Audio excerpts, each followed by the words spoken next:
ഞാൻ ഫിൻലൻഡിൽ പോയപ്പോൾ, ഫിൻലൻഡ് ഈ ലോകത്തിലെ തന്നെ വിദ്യാഭ്യാസ പ്രവർത്തനങ്ങളിൽ മികച്ചു നിൽക്കുന്ന ഒരു രാജ്യമാണ്.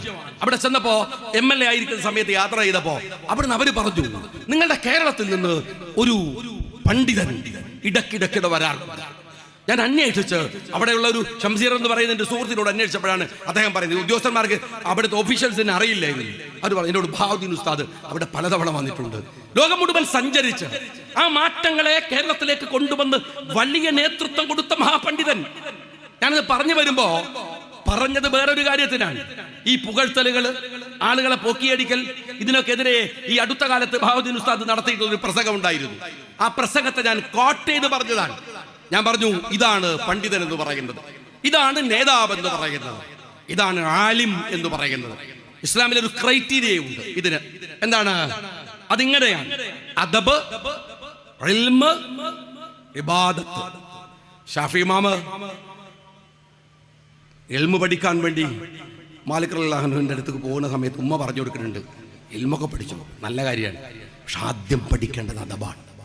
ഉമർ റളിയല്ലാഹുവിന്റെ അടുക്കല് ഒരു സഹാബി പ്രവാചകന്റെ കൂടെ തന്നെ ഉണ്ടായിരുന്ന ഒരാൾ സംശയം തീർക്കാൻ വേണ്ടി ധൃതി കാണിക്കുന്ന സമയത്ത്, ഞാൻ വിശദീകരിക്കല്ല, ഉമർ റളിയല്ലാഹു പറയുന്നുണ്ട്, ആദ്യം അദബ് പഠിക്ക്, എന്നിട്ട് മതി ഇൽമെന്നാണ്. ഇതൊരു ക്രൈറ്റീരിയയാണ്. ഞാൻ ഇതിങ്ങനെ പറഞ്ഞിട്ട് ഉസ്താദിന്റെ കാര്യമൊക്കെ പറഞ്ഞു. പിന്നെ എനിക്ക് മനസ്സിലായത്, ഞാൻ ബഹാവുദ്ദീൻ ഉസ്താദിനെ കുറിച്ച് പറഞ്ഞ ഈ നന്മകളല്ല വേറെ ചിലർ കേട്ടത്, സജി ചെറിയാനെ വിമർശിച്ചതാണ്. അത് അവർക്ക് ഇഷ്ടമായില്ല, അതിഷ്ടമായില്ല. അതിന് കയറിയിട്ട് എന്നെ കുറിച്ചുള്ള ആക്ഷേപമാണ്. ഒരൊറ്റ കാര്യം ഞാൻ പറയാം, ഞാൻ കേരളത്തിലെ മഹാഭൂരിപക്ഷം വരുന്ന ഇവിടുത്തെ മുസ്ലിം സമൂഹവും സുന്നി ആശയത്തിൽ നിൽക്കുന്നവരാണ്. സുന്നി എന്നതൊരു ആശയമാണ്. സംഘടനാപരമായിട്ട് കുറേ പ്രസ്ഥാനങ്ങൾ സുന്നി പ്രസ്ഥാനത്തിനകത്തുണ്ട്. അത് ഓരോരുത്തരുടെയും ഇഷ്ടത്തിനനുസരിച്ച് സ്വീകരിക്കുന്നതാണ്. ഞാൻ സുന്നി ആവണോ, ഞാൻ എന്താവണോ എന്ന് തീരുമാനിക്കേണ്ടത് ഞാനാണ്. അതിന് ഏതെങ്കിലും ഒരുത്തൻ്റെ സർട്ടിഫിക്കറ്റ് KM ഷാജിക്ക് വേണ്ടാന്ന് നിങ്ങൾ മനസ്സിലാക്കി വെക്കണം. നല്ല അത് പറഞ്ഞിട്ട് വോട്ട് പോയി കളി എന്ന് പറഞ്ഞിട്ട് പേടിക്കണവരുണ്ടെങ്കിൽ ഓലെ പോയി പേടിപ്പിക്കണം. KM ഷാജിയെ അത് പറഞ്ഞിട്ട് പേടിപ്പിക്കാൻ വരരുത് എന്ന് ഞാൻ സ്നേഹപൂർവ്വം പറയാം. എനിക്കതിനെക്കുറിച്ച് യാതൊരു ഭയവുമില്ല. പറയാനുള്ളത് നേരുപോലെ പറയാൻ പഠിപ്പിച്ച നേതാക്കന്മാരുടെ ഒരു അനുയായിയായിട്ടാണ് മുസ്ലിം ലീഗിനകത്ത് ഞാൻ നിൽക്കുന്നത്. അങ്ങനെ നേര് പറയാതെ അനാവശ്യമായ ഡിപ്ലോമാറ്റിക് കോംപ്രമൈസുകൾ കൊണ്ട് നിൽക്കാൻ ഞങ്ങൾ കേരള രാഷ്ട്രീയത്തിൽ തീരുമാനിച്ചിട്ടില്ല. അങ്ങനെ നിൽക്കാൻ മുസ്ലിം ലീഗിന് പരിപാടിയില്ല. ഒരൊറ്റ കാര്യം കൂടെ ഞാൻ നിങ്ങളോട് പറയുന്നു. ഞാൻ നേരത്തെ പറഞ്ഞ പോലെ വിശ്വാസം എന്ന് പറയുന്നത് അതനുസരിച്ച് ജീവിക്കാനുള്ള അവകാശം നമുക്ക് എല്ലാവർക്കും ഉണ്ട്. നിരീശ്വരവാദികൾക്ക് നിൽക്കാനും അവകാശമുണ്ട്. പക്ഷെ ഭരണകൂടം ഇവിടെ ഏതെങ്കിലും തരത്തിലുള്ള വോട്ടുകൾക്ക് വേണ്ടി അത്തരത്തിൽ വിനിയോഗിക്കാൻ, ന്യൂനപക്ഷങ്ങളെ ആക്രമിക്കാനും നിങ്ങൾ വന്നാൽ അതിനെതിരെ പ്രതിരോധിക്കാൻ ഞങ്ങൾക്ക് ബാധ്യതയുണ്ട്. അത് ഞങ്ങൾ നിർവഹിക്കും. മുസ്ലിം ലീഗിന്റെ ഉത്തരവാദിത്വവും അതാണ്. ഞാനിവിടെ നേരത്തെ ഉബൈദ് അദ്ദേഹത്തിന്റെ സ്വാഗത പ്രസംഗം മുതൽ, അദ്ദേഹത്തിന്റെ അധ്യക്ഷ പ്രസംഗം മുതൽ, സ്വാഗത പ്രസംഗം മുതൽ പറഞ്ഞൊരു കാര്യമുണ്ട്. പഞ്ചായത്ത് തെരഞ്ഞെടുപ്പ് വരികയാണ്. ആ തെരഞ്ഞെടുപ്പിന് സജ്ജമാകുമ്പോൾ നിങ്ങൾ ആലോചിക്കണം, നിങ്ങൾ മുസ്ലിം ലീഗ് രാഷ്ട്രീയ പാർട്ടി എടുക്കുന്ന രാഷ്ട്രീയ സമീപനങ്ങളുടെ അംഗീകാരം കൂടിയാണ് തെരഞ്ഞെടുപ്പ് എന്ന് പറയുന്നത്. ആ തെരഞ്ഞെടുപ്പ് രാഷ്ട്രീയത്തിനകത്ത് ഈ രാജ്യത്തിന്റെ പുരോഗതിക്ക് വേണ്ടി ഉറച്ചു നിന്നുകൊണ്ട്, അതിനുവേണ്ടി പൊരുതി നിന്നുകൊണ്ട്, ഈ രാജ്യത്തിന്റെ സൗഹൃദത്തിന് വേണ്ടി നിന്നുകൊണ്ട്, മുസ്ലിം ലീഗ് എന്ന ഐഡന്റിറ്റിയെ ഉയർത്തിപ്പിടിച്ചുകൊണ്ട് ഞാൻ ഇന്ന് അവരോട് ചോദിച്ച ഒരു ചോദ്യമുണ്ട്. ഞങ്ങൾ പിന്നെന്തിനാണ് ലീഗ് ആവുന്നത്? ഞങ്ങൾ പിന്നെന്തിനാണ് ഈ പച്ചക്കൊടി പിടിക്കുന്നത്? ഞങ്ങൾ എന്തിനാണ് ഖായിദ മില്ലത്ത് മുഹമ്മദ് ഇസ്മായിൽ സാഹിബ് ഹോണറബിൾ എക്സിസ്റ്റൻസ് എന്ന് പറഞ്ഞ അഭിമാനകരമായി നിന്റെ വിശ്വാസത്തിനകത്ത് നീ ഉറച്ചു വിശ്വസിച്ചുകൊണ്ട് മറ്റുള്ളവരെ ഉൾക്കൊണ്ടുകൊണ്ട്? ഇന്ത്യയുടെ സെക്യുലാരിസത്തിന് ഒരു പ്രത്യേകതയുണ്ട്. CPM-കാരാ തനിക്കത് അറിയില്ല. താൻ യൂറോപ്യൻ സെക്യുലാരിസത്തെ ഫോളോ ചെയ്യുന്നവനാണ്. അവിടെ സെക്യുലാരിസം മതനിരാസമാണ്. ഇന്ത്യയിലെ സെക്യുലാരിസം മതനിരാസമല്ല. എന്താണെന്ന് അറിയുമോ? എന്റെ മതത്തിനകത്ത് ഞാൻ വിശ്വസിക്കാം അഭിമാനത്തോടെ, എന്നാൽ മറ്റൊരു മതത്തെയും ആക്ഷേപിച്ചുകൊണ്ടാവരുത്, അത് തള്ളിപ്പറഞ്ഞുകൊണ്ടാവരുത്, അത് മറ്റൊരു മതത്തിന്റെ മുകളിലും കുതിര കയറിക്കൊണ്ട് ആവരുത്, അത്. അതാണ് മുസ്ലിം ലീഗ് എന്നും ഉയർത്തിയിട്ടുള്ള മുദ്രാവാക്യം. ഒരു മതത്തിനെതിരെയും ഒരു ഹിംസാത്മകമായി അല്ലെങ്കിൽ ഒരു മോശപ്പെട്ട പദപ്രയോഗം മുസ്ലിം ലീഗ് പ്രവർത്തകന്റെ ഏതെങ്കിലും ഒരു നാവിൽ നിന്ന് വന്നാൽ അവൻ ലീഗിനകത്തുണ്ടാവില്ലെന്ന് പറയുന്നത് സയ്യിദ് സാദിഖ് അലി ശിഹാബ് തങ്ങളാണ്. ഇന്ത്യൻ യൂണിയൻ മുസ്ലിം ലീഗിന്റെ പോളിസിയാണ്. ഒരു സംശയവും അക്കാര്യത്തിൽ വേണ്ട. മറ്റുള്ളവന്റെ സങ്കടം ഏറ്റെടുക്കുന്നവൻ ജാതി നോക്കാതെ, മതം നോക്കാതെ. പക്ഷേ രാജ്യത്തിലെ ഒരു കാനേഷുമാരി എന്ന നിലയ്ക്ക് ഞാൻ ഒരു കാര്യം കൂടെ പറയട്ടെ.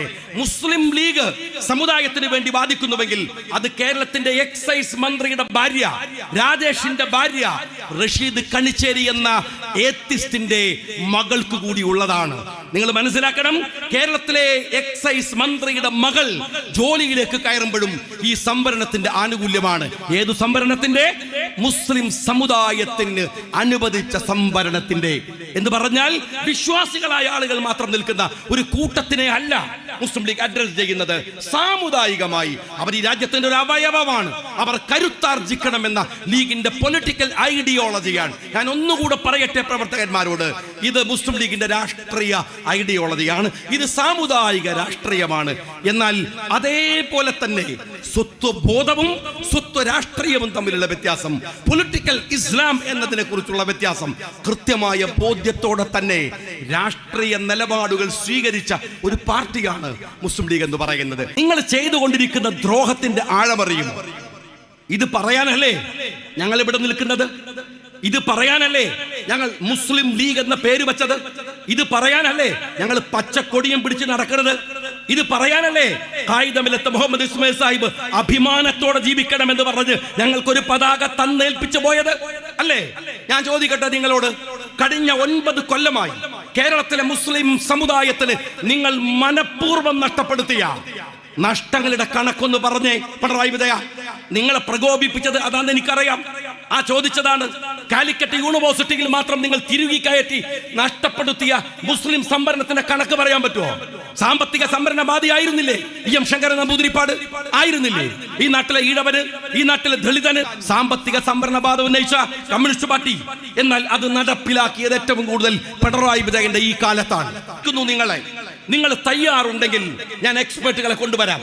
കേരളത്തിലെ യൂണിവേഴ്സിറ്റികളിൽ നിങ്ങൾ SFI-കാരനെ നിങ്ങളുടെ തിരുകിക്കയറ്റി തകർത്ത സംവരണം ഒരു ഭാഗത്ത്, മറുഭാഗത്തോ സംവരണത്തെ പൂർണ്ണമായി അട്ടിമറിച്ചു തകർത്തിയ സംവരണം വേറെ ഒരു ഭാഗത്ത്. എന്തുമാത്രം വലിയ തകർച്ചയാണ് നിങ്ങൾ ഈ രാജ്യത്തുണ്ടാക്കിയത് എന്ന് നിങ്ങൾ എപ്പോഴെങ്കിലും ആലോചിക്കുന്നുണ്ടോ?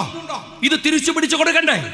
ഞാൻ ചോദിക്കുന്നത്, ഈ മലപ്പുറം എന്ന് പറയുന്ന ജില്ലയോട് നിങ്ങൾ കാണിക്കുന്ന അവഗണനയുടെ കണക്ക് ഞാൻ പറഞ്ഞു. താലൂക്കുകളുടെ, മണ്ഡലങ്ങളുടെ, വില്ലേജ് ഓഫീസുകളുടെ. നിങ്ങൾ മനസ്സിലാക്കണം, ഈ മലപ്പുറത്തിന്റെ പകുതിയോളം ജനസംഖ്യയില്ലാത്ത ഒരു ജില്ലയിൽ അവിടുത്തെ വില്ലേജ് ഓഫീസുകൾ 250, 300 ആകുമ്പോ ഈ മലപ്പുറം ജില്ലയിൽ അത് 100 ചില്ലാനമാകുന്നതിന്റെ കണക്കെന്താണ്? എന്താ അതിന്റെ കണക്ക്? നിങ്ങൾ നിരന്തരമായി ഇവർക്ക് ഇവിടെ ഈ കഴിഞ്ഞ 9 കൊല്ലം എത്ര കോസുകൾ ഇവിടെ? ഞാൻ ചോദിക്കുന്നത്, ഈ സമുദായത്തിന് നിങ്ങൾ വളരെ പ്ലാൻ ചെയ്ത് നിങ്ങൾ കൊടുക്കുന്ന ഈ ആനുകൂല്യങ്ങളിൽ മയങ്ങുന്ന കുറെ ആളുകളെ വെച്ച് സമുദായത്തിന് മുഴുവൻ വില പറഞ്ഞു നിങ്ങൾ കഴിഞ്ഞ 9 കൊല്ലം. പലരെ നിങ്ങൾ മയക്കി കടത്തി. മുഖ്യമന്ത്രി ഒന്ന് വിളിക്കുമ്പോഴേക്കും തരളിതമായി പോകുന്ന ചില നേതൃത്വത്തെ നിങ്ങൾ അങ്ങ് കയ്യിലിട്ട് അമ്മാനമാടി കൊണ്ടു നടന്നു. പക്ഷെ ഒരു കാര്യം നിങ്ങൾ മനസ്സിലാക്കിക്കോ, ആരൊക്കെ തരളിതമായി പോയാലും, ആരൊക്കെ രോമാഞ്ചം പിടിച്ച് വികാര വിജൃംഭിതമായാലും, സമുദായത്തിന് തലമുടിനാരിയുടെ അവകാശം നഷ്ടപ്പെട്ടു പോയാൽ അത് തിരിച്ചു പിടിക്കാൻ CHന്റെ മക്കൾ, വാഫക്കി തങ്ങളുടെ മക്കൾ, പൂക്കോയ തങ്ങളുടെ മക്കൾ, ഖായിദമില്ലത്തിന്റെ മക്കൾ ജാഗ്രതയോടെ ഇവിടെ ഉണ്ടാകും. അതിന് നിങ്ങൾ വർഗീയമെന്ന് വിളിച്ചാൽ, നിങ്ങൾ KM ഷാജിയെയും ലീഗിനെയും മാത്രം വർഗീയമെന്ന് പറഞ്ഞാൽ മതിയാവില്ല. മന്നത്ത് പത്മനാഭനെ വിളിക്കേണ്ടി വരും, മഹാനായ ഗുരുദേവനെ വിളിക്കേണ്ടി വരും, നിങ്ങൾ അയ്യങ്കാളിയെ വിളിക്കേണ്ടി വരും. ഞാനിന്ന് പറയുമ്പോ ചോദിച്ചു, പാർലമെന്റിൽ കഴിഞ്ഞ 2024 ജൂലൈയിൽ രാഹുൽ ഗാന്ധിയുടെ ഒരു ചോദ്യമുണ്ട്. ഹൽവ സെഷൻ പാർലമെന്റിൽ ഉണ്ടാകും, പ്രീ ബജറ്റ് വേളയിലാണത്. ആ സമയത്ത് രാഹുൽ ഗാന്ധി ചോദിക്കുന്നുണ്ട്, ഇങ്ങനെ നോക്കിയിട്ട് എവിടെയാണ് ഈ രാജ്യത്തിന്റെ 90%? എവിടെ? അവരെവിടെയാണ്? അവരെ കാണില്ലല്ലോ. 90% വരുന്ന SC ST മുസ്ലിങ്ങൾ, പിന്നോക്ക വർഗങ്ങൾ അവരെവിടെയാണ്? ഇവിടെ 2% പോലുമില്ല. 2 പേരുണ്ടായിരുന്നു ഇവിടെ, ഫോട്ടോയിൽ അവരില്ല. രാഹുൽ ഗാന്ധി വർഗീയവാദിയാ? രാഹുൽ ഗാന്ധി ഈ രാജ്യത്തിലെ പിന്നോക്ക വർഗങ്ങൾക്ക് വേണ്ടി സംസാരിച്ചവൻ വർഗീയവാദിയാ ആണോ? EM ശങ്കരൻ നമ്പൂതിരിപ്പാടിന്റെ ഭാഷയിലാവാം. ഞങ്ങൾക്ക് ഈ രാജ്യത്തിലെ പിന്നോക്ക വർഗങ്ങളുടെ അവകാശങ്ങൾക്ക് വേണ്ടി നിൽക്കുന്നത് മറ്റൊരു വിഭാഗത്തെയും വേദനിപ്പിച്ചുകൊണ്ടല്ല, ഏതെങ്കിലും ഒരു മുസ്ലിം ലീഗ് നേതാവിന്റെ. ഞാൻ ചോദിക്കട്ടെ, ഞാൻ മുസ്ലിം യൂത്ത് ലീഗിന്റെ ഇത് നൗഷാദ് ഉണ്ടായിരുന്നല്ലോ, മുസ്ലിം യൂത്ത് ലീഗിന്റെ സംസ്ഥാന സെക്രട്ടറിയും പ്രസിഡന്റും ഒക്കെ ആയിരിക്കുമ്പോ അന്ന് സാദിഖ് അലി ശിഹാബ് തങ്ങൾ യൂത്ത് ലീഗിന്റെ പ്രസിഡന്റാണ്. ഞങ്ങള് ആ സമയത്ത് ഞങ്ങൾ സമരം നയിക്കുമ്പോൾ ഒരു നിർണായകമായ ഘട്ടത്തിലാണ് ഞാൻ തെരഞ്ഞെടുപ്പിൽ മത്സരിക്കാൻ കണ്ണൂരിലേക്ക് പോകുന്നത്. യൂത്ത് ലീഗിന്റെ സംസ്ഥാന പ്രസിഡന്റാണ്. പലയിടത്തും യൂത്ത് ലീഗിന്റെ പ്രവർത്തകന്മാർ ഭീകരമായ പോരാട്ടങ്ങൾ അല്ലെങ്കിൽ ശാരീരിക ആക്രമണങ്ങൾ ഏറ്റുവാങ്ങുകയാണ്. ഇപ്പോഴും എനിക്ക് ഓർമ്മയുണ്ട്, അങ്ങ് മാഹിയുടെ അടുത്ത് കാസിംക പള്ളിയിലേക്ക് രാവിലെ പോവുകയാണ്.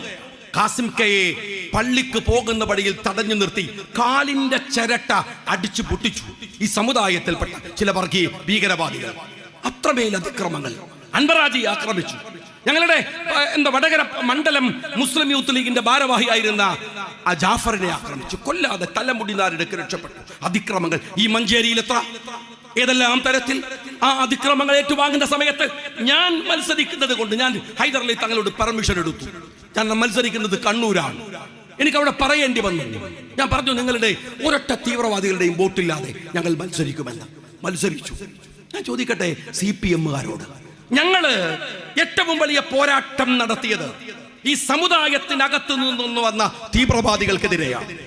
കാരണം ഞങ്ങൾക്ക് ഞങ്ങളുടെ അകം ശുദ്ധീകരിക്കാതെ പുറത്ത് സംസാരിക്കുന്നതിൽ ആ ഭംഗിയുണ്ട്, അത് ശരിയല്ല എന്ന് വിശ്വാസമുള്ളവരായിരുന്നു. ഞങ്ങൾ പോരാട്ടം നടത്തിയിട്ടുണ്ട്. ഞങ്ങൾക്കെതിരെ പോരാട്ടങ്ങൾ ഉണ്ടായിട്ടുണ്ട്. ഞങ്ങൾക്കെതിരെയാണ് PDP വന്നത്, ഞങ്ങൾക്കെതിരെയാണ് INL വന്നത്. ഞങ്ങൾക്കെതിരായി അന്ന് മുതൽ ഇന്ന് വരെ ഐഡിയോളജിക്കലായി മുസ്ലിം ലീഗിന്റെ വിരുദ്ധ പക്ഷത്ത് നിൽക്കുന്ന രാഷ്ട്രീയ ഐഡിയോളജി ജമാഅത്തെ ഇസ്ലാമിയാണ്. ഞങ്ങൾക്കെതിരെയാണ് SDPI വന്നത്. ഞങ്ങൾക്കെതിരെ വരാത്ത ഏത് സംഘടന, ആരൊക്കെ, എന്തിന് ഞങ്ങൾ ഈ രാജ്യത്ത് പറയുന്നത് മതേതരത്വമാണ്, മതസൗഹാർദ്ദം പറയരുത് എന്ന് പറഞ്ഞിട്ട് ഞങ്ങളിൽ ഏതെങ്കിലും ഒരു നേതാവ് എന്ന് ഞാൻ ചോദിക്കുന്നില്ല, നേതാവ് പറയില്ല. സാധാരണ ഒരു ശാഖാ കമ്മിറ്റിയുടെ ഒരു പ്രവർത്തകൻ അവന്റെ ശാഖാ മീറ്റിംഗിനകത്ത് വർഗീയമായി സംസാരിച്ചതിന്റെ ഒരു ചെറിയ റെക്കോർഡ് നിങ്ങൾക്ക് ആർക്കെങ്കിലും എടുത്ത് കാണിക്കാൻ പറ്റുമോ? ഞാൻ ചോദിക്കട്ടെ, RSS എത്ര കാലമായി പ്രവർത്തിക്കുന്നു ഇവിടെ? എന്തെല്ലാം പ്രയോഗങ്ങൾ നടത്തി. എന്നിട്ട് RSSന് മുസ്ലിം ലീഗിന്റെ ഏതെങ്കിലും ഒരു ശാഖയിലെ ഒരു ശാഖാ കമ്മിറ്റിയുടെ ഭാരവാഹി പറഞ്ഞ ഒരു വർഗീയ പ്രസംഗം പുറത്തു കൊണ്ടുവരാൻ ഇന്ന് വരെ സാധിച്ചിട്ടുണ്ടോ? എന്തേ സാധിക്കാത്തത്? ഞങ്ങളുടെ രാഷ്ട്രീയ ഐഡിയോളജി അതല്ല, മനുഷ്യരെ തമ്മിൽ തല്ലിക്കാനുള്ളതല്ല, അവർക്ക് വേണ്ടി സൗഹൃദത്തോടെ നന്മയോടെ കൂടെ നിൽക്കാനുള്ളതാണ്. ഒരു മുസ്ലിമിന് ഒരു സമുദായം എന്ന നിലക്ക് അവന്റെ അവകാശങ്ങൾ വേണമെന്ന് പറയുന്ന പോലെ തന്നെ അവൻ ഈ രാഷ്ട്രത്തിന് വേണ്ടി കൂടെ അതിന്റെ നിർമ്മാണത്തിൽ പങ്കാളിയാവേണ്ടവനാണ് എന്ന് പഠിപ്പിച്ചത് ജീവിതം കൊണ്ട് ഖായിദ മില്ലത്ത് മുഹമ്മദ് ഇസ്മായിൽ സാഹിബാണ്. സ്വന്തം മകനെ ഇന്ത്യയുടെ പട്ടാളത്തിലേക്ക് പറഞ്ഞുവിടാൻ ഇന്ദിരാഗാന്ധിക്ക് കത്തെഴുതി കൊടുത്ത മനുഷ്യന്റെ പേരാണ് ഖായിദ മില്ലത്ത് മുഹമ്മദ് ഇസ്മായിൽ സാഹിബ് എന്ന്, ലീഗിന്റെ നേതാവെന്ന്. അറിയോ നിങ്ങൾക്ക്? ഞങ്ങൾ അത്രമേൽ സുതാര്യതയോടെ കേരള രാഷ്ട്രീയത്തിൽ നിൽക്കുക ഞങ്ങളുടെ സമുദായത്തിന് വേണ്ടി പറഞ്ഞതാണ്. കുഴപ്പമെങ്കില് പിണറായി വിജയ, AK ബാലേട്ട, ഒരു കാര്യം മനസ്സിലാക്കിക്കോങ്ങള്, കൊക്കിലെ ശ്വാസം നിലക്കുന്നവരെ അത് പറഞ്ഞുകൊണ്ടേയിരിക്കും. നിന്നെപ്പോ AK ബാലൻ പിന്നെ എന്താന്ന് വെച്ചാൽ, ബാലേട്ടൻ്റെ ഒരു കുഴപ്പം എന്താ വെച്ചാൽ അദ്ദേഹം മറ്റ് CPM-കാരെ പോലെ ഒരു അപകടം പിടിച്ച ആളൊന്നുമില്ല. അത്രയൊന്നും ഈ ദുഷ്ടത കുറവാണെങ്കിലും വിവരക്കേട് കൂടുതലുള്ള ഒരാളാണ്. അതുകൊണ്ട് അദ്ദേഹം എന്താ ചെയ്യുക വെച്ചാൽ അദ്ദേഹം ചിലപ്പോൾ സത്യം പറഞ്ഞു പോകും. അദ്ദേഹം ഇന്നലെ എനിക്കെതിരെ ആഞ്ഞടിക്കുമ്പോൾ പറയാണ്, 9 കൊല്ലം കൊണ്ട് മുസ്ലിം സമുദായത്തിന് നഷ്ടപ്പെട്ടത് ഭരണം കിട്ടിയാൽ തിരിച്ചു പിടിക്കുമെന്ന്. എന്റെ ബാലേട്ട, മുസ്ലിം സമുദായത്തിന് നഷ്ടപ്പെട്ടത് മാത്രമല്ല, കേരളത്തിന്റെ ഖജനാവിൽ നിന്ന് മുഖ്യമന്ത്രി അടക്കം അടിച്ചു മാറ്റി കൊണ്ടുപോയത് തിരിച്ചു പിടിക്കണം എന്നെ ഞങ്ങൾ പറയണത്. അതിന് കോംപ്രമൈസ് ഒന്നും പറ്റൂല, അതിനൊരു കോംപ്രമൈസും ഇല്ല. തിരിച്ചു കൊണ്ടുപോയി വെക്കണം. കേരളത്തിന്റെ ആരോഗ്യ മേഖലയിൽ, വിദ്യാഭ്യാസ മേഖലയിലൊക്കെ നഷ്ടപ്പെടുത്തിയത് തിരിച്ചു പിടിച്ചു കൊടുക്കാൻ തന്നെയാണ് ഞങ്ങള് രാഷ്ട്രീയമായി സംഘടിക്കുന്നു എന്ന് പറയുന്നത്. അത് മുസ്ലിം ലീഗിന്റെ വഴിയാണ്, രാഷ്ട്രീയമായ വഴിയാണ്. ആ വഴിയിലാണ് ഇന്ത്യയുടെ ജനാധിപത്യവും ഉള്ളത്. അതുകൊണ്ട് ഞാൻ ഒരൊറ്റ കാര്യം CPM-കാരോട് ചോദിക്കുന്നത്, നിങ്ങളിപ്പോ ഈ ഭൂരിപക്ഷ പ്രീണനത്തിന്റെ വലിയ തിരക്കിലാണ് നിങ്ങളെന്ന് ഞങ്ങൾക്ക് നന്നായിട്ട് അറിയാം, വളരെ കൃത്യമായിട്ട് ഞങ്ങൾക്കറിയാം. അതുകൊണ്ട് അതിന്റെ മറവില് ഭൂരിപക്ഷ പ്രീണനം, ഇപ്പൊ CPM പറയുന്ന ഒരു കാര്യപ്പെട്ട ന്യായം എന്താ അറിയോ? ഞാൻ അത് പറഞ്ഞു. എന്താ ന്യായം എന്നറിയങ്ങള്? BJP-യിലേക്ക് ഹിന്ദുക്കൾ പോവാതിരിക്കാൻ ഞങ്ങള് CPM പ്രവർത്തിക്കുന്നു എന്നാണ്. ഇവിടുത്തെ ഹിന്ദുക്കള് BJP-യിലേക്ക് പോവുകയാണെങ്കിൽ എൻ്റെ CPM-കാരാ അവരൊക്കെ വളരെ മോശക്കാരാണ് എന്നല്ലേ നിങ്ങൾ പറയുന്നത്? ഞങ്ങൾക്ക് ആ വിശ്വാസമില്ല. ഇനി മറ്റൊരു കാര്യം ഞാൻ ചോദിക്കട്ടെ, BJP-യിലേക്ക് ഇവിടുത്തെ ഹിന്ദുക്കൾ പോകാതിരിക്കാനാണ് ഞങ്ങൾ പണിയെടുക്കണമെന്ന് പറഞ്ഞ സഖാക്കളോട് പറയട്ടെ, അതിന് നിങ്ങൾ വേറൊരു BJP ഉണ്ടാക്കുക വേണ്ടത്? അതാണോ ചെയ്യേണ്ടത്? അതാണോ നിങ്ങളുടെ CPM എന്ന് പറയുന്ന പാർട്ടിയുടെ നിലപാട്? BJP-യേക്കാൾ വലിയ വർഗീയത പറയുക, BJP-യേക്കാൾ വലിയ ന്യൂനപക്ഷ അതിക്രമങ്ങൾ നടത്തുക, BJP-ക്കെതിരെ എന്താണ് അതിന് ഏറ്റവും വലിയ ആക്രമണങ്ങൾ നടത്തുക, ഇതാണോ നിങ്ങൾ ചെയ്യേണ്ടത്? അങ്ങനെ ചെയ്യുന്നു എന്ന് പറയുന്നത് ന്യായമാണോ? എനിക്ക് രസമുള്ള ഒരു കാര്യം അതല്ല. CPM-ന്റെ ചൊറി നമുക്ക് മനസ്സിലാവും. അവരുടെ ഒരു കാര്യം, അവർക്ക് മുസ്ലിം ലീഗിനെ കിട്ടില്ല എന്ന ഏകദേശം ബോധ്യം അവർക്ക് വന്നിട്ടുണ്ട്. അങ്ങനെ കിട്ടില്ല എന്ന് വന്നപ്പോ പിന്നെ ലീഗിനെ ആക്ഷേപിക്കുക, വർഗീയമെന്ന് പറയലാണ് സുഖം. ഷാജി വർഗീയവാദിയാണെന്ന് പറഞ്ഞാൽ പിന്നെ ഷാജി ഒന്നും മിണ്ടൂല എന്നവരെ വിചാരം, പേടിച്ചിട്ട് മിണ്ടാതിരിക്കുന്നതാണ്. ആ പേടിയൊന്നുള്ള ആളുകളല്ല മുസ്ലിം ലീഗുകാർ. വർഗീയത പറഞ്ഞിട്ട് ഞങ്ങളിപ്പോ ആദ്യമായിട്ട് കേൾക്കുകയാണ്. ഏത് CPM പറഞ്ഞപ്പോഴാണ് ഈ വർഗീയത എന്ന്. എന്റെ ചങ്ങായി 948 മുതൽ ഞങ്ങളിത് കേൾക്കാൻ തുടങ്ങിയതാണ്. കേട്ടിട്ട് തന്നെയാണ് ഞങ്ങൾ ഇവിടെ പ്രവർത്തിക്കാൻ തുടങ്ങിയത്. പ്രവർത്തിച്ചിട്ട് തന്നെയാണ് ഞങ്ങൾ എന്താണെന്ന് തെളിയിച്ചത്.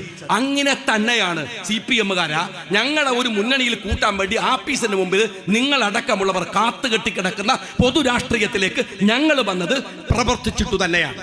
CPM-ന്റെ രാഷ്ട്രീയം ഞങ്ങൾക്ക് മനസ്സിലാകും. വേറെ ചില ആൾക്കാർക്ക് അതിനേക്കാൾ വലിയ ചോർച്ചിലാണ്. എന്താ അവർ പറയുന്നത് വെച്ചാൽ, ഞാൻ പ്രസംഗിക്കുന്ന സമയത്ത് വളരെ കൃത്യമായിട്ട് ഞാൻ പറഞ്ഞു, വളരെ കൃത്യമായിട്ടാണ് ഞാൻ ആ കാര്യങ്ങൾ പറഞ്ഞത് എന്ന് വെച്ചാൽ പ്രിയമുണ്ട്. അമൃതാനന്ദമയിയെ പോയിട്ട് കെട്ടിപ്പിടിക്കുന്നു എന്ന് പറഞ്ഞ സജി ചെറിയാൻ പിടിച്ചോണ്ടാണ്. അമൃതാനന്ദമയിയുടെ രാഷ്ട്രീയത്തെ സ്വീകരിക്കുന്ന അല്ലെങ്കിൽ വിശ്വാസത്തെ സ്വീകരിക്കുന്ന എത്ര പേര് ഇവിടെ ഉണ്ട്? അവരൊക്കെ നന്നാക്കല ലീഗിന്റെ പണി. അവരോട് നിങ്ങൾ പോകരുതെന്ന് പറയല ലീഗിന്റെ പണി. അവരെ വിമർശിക്കലാണോ ലീഗിന്റെ പണി? അതല്ലല്ലോ. ആ വിശ്വാസം അവിടെ ഉണ്ട്, ആയിക്കോട്ടെ. എന്റെ പ്രശ്നം അതല്ല. ഈ സജി ചെറിയാൻ എന്ന് പറയുന്ന DYFIയുടെ നേതാവായിരുന്നു ഒരു 20 വർഷം മുമ്പ്. അന്ന് DYFI കേരളത്തിൽ വിളിച്ച മുദ്രാവാക്യം അന്ധവിശ്വാസത്തിനും അനാചാരത്തിനും ആൾ ദൈവത്തിനുമെതിരെ എന്നാണ്. ആ ക്യാമ്പയിൻ നയിച്ച കക്ഷിയാണ്. എന്നിട്ട് ആൾ ദൈവങ്ങൾ എന്ന് പറഞ്ഞിട്ട് ആളുകളുടെ വീട്ടിലേക്ക് പോയിട്ട് നാട്ടിൽ കുഴപ്പവും പ്രശ്നങ്ങളും ഉണ്ടാക്കിയപ്പോ UDF ഗവൺമെന്റ് അങ്ങനെ മനുഷ്യരെ ഉപദ്രവിക്കാൻ പാടില്ല എന്ന് തീരുമാനിച്ചു. ഒരുപടി DYFIക്കാർക്ക് പരിക്കു പറ്റി. DYFIക്കാരൻ പ്രസംഗം കേൾക്കുന്നുണ്ടെങ്കിൽ പതുക്കെ ഒന്ന് ബാക്കിൽ തപ്പി വെക്കാൻ മതി. പണ്ടത്തെ അടിയുടെ മുട ഇപ്പോഴും കിടക്കുന്നുണ്ടാവും. ഈ സജി ചെറിയാനും അടി കിട്ടിയിട്ടുണ്ട്.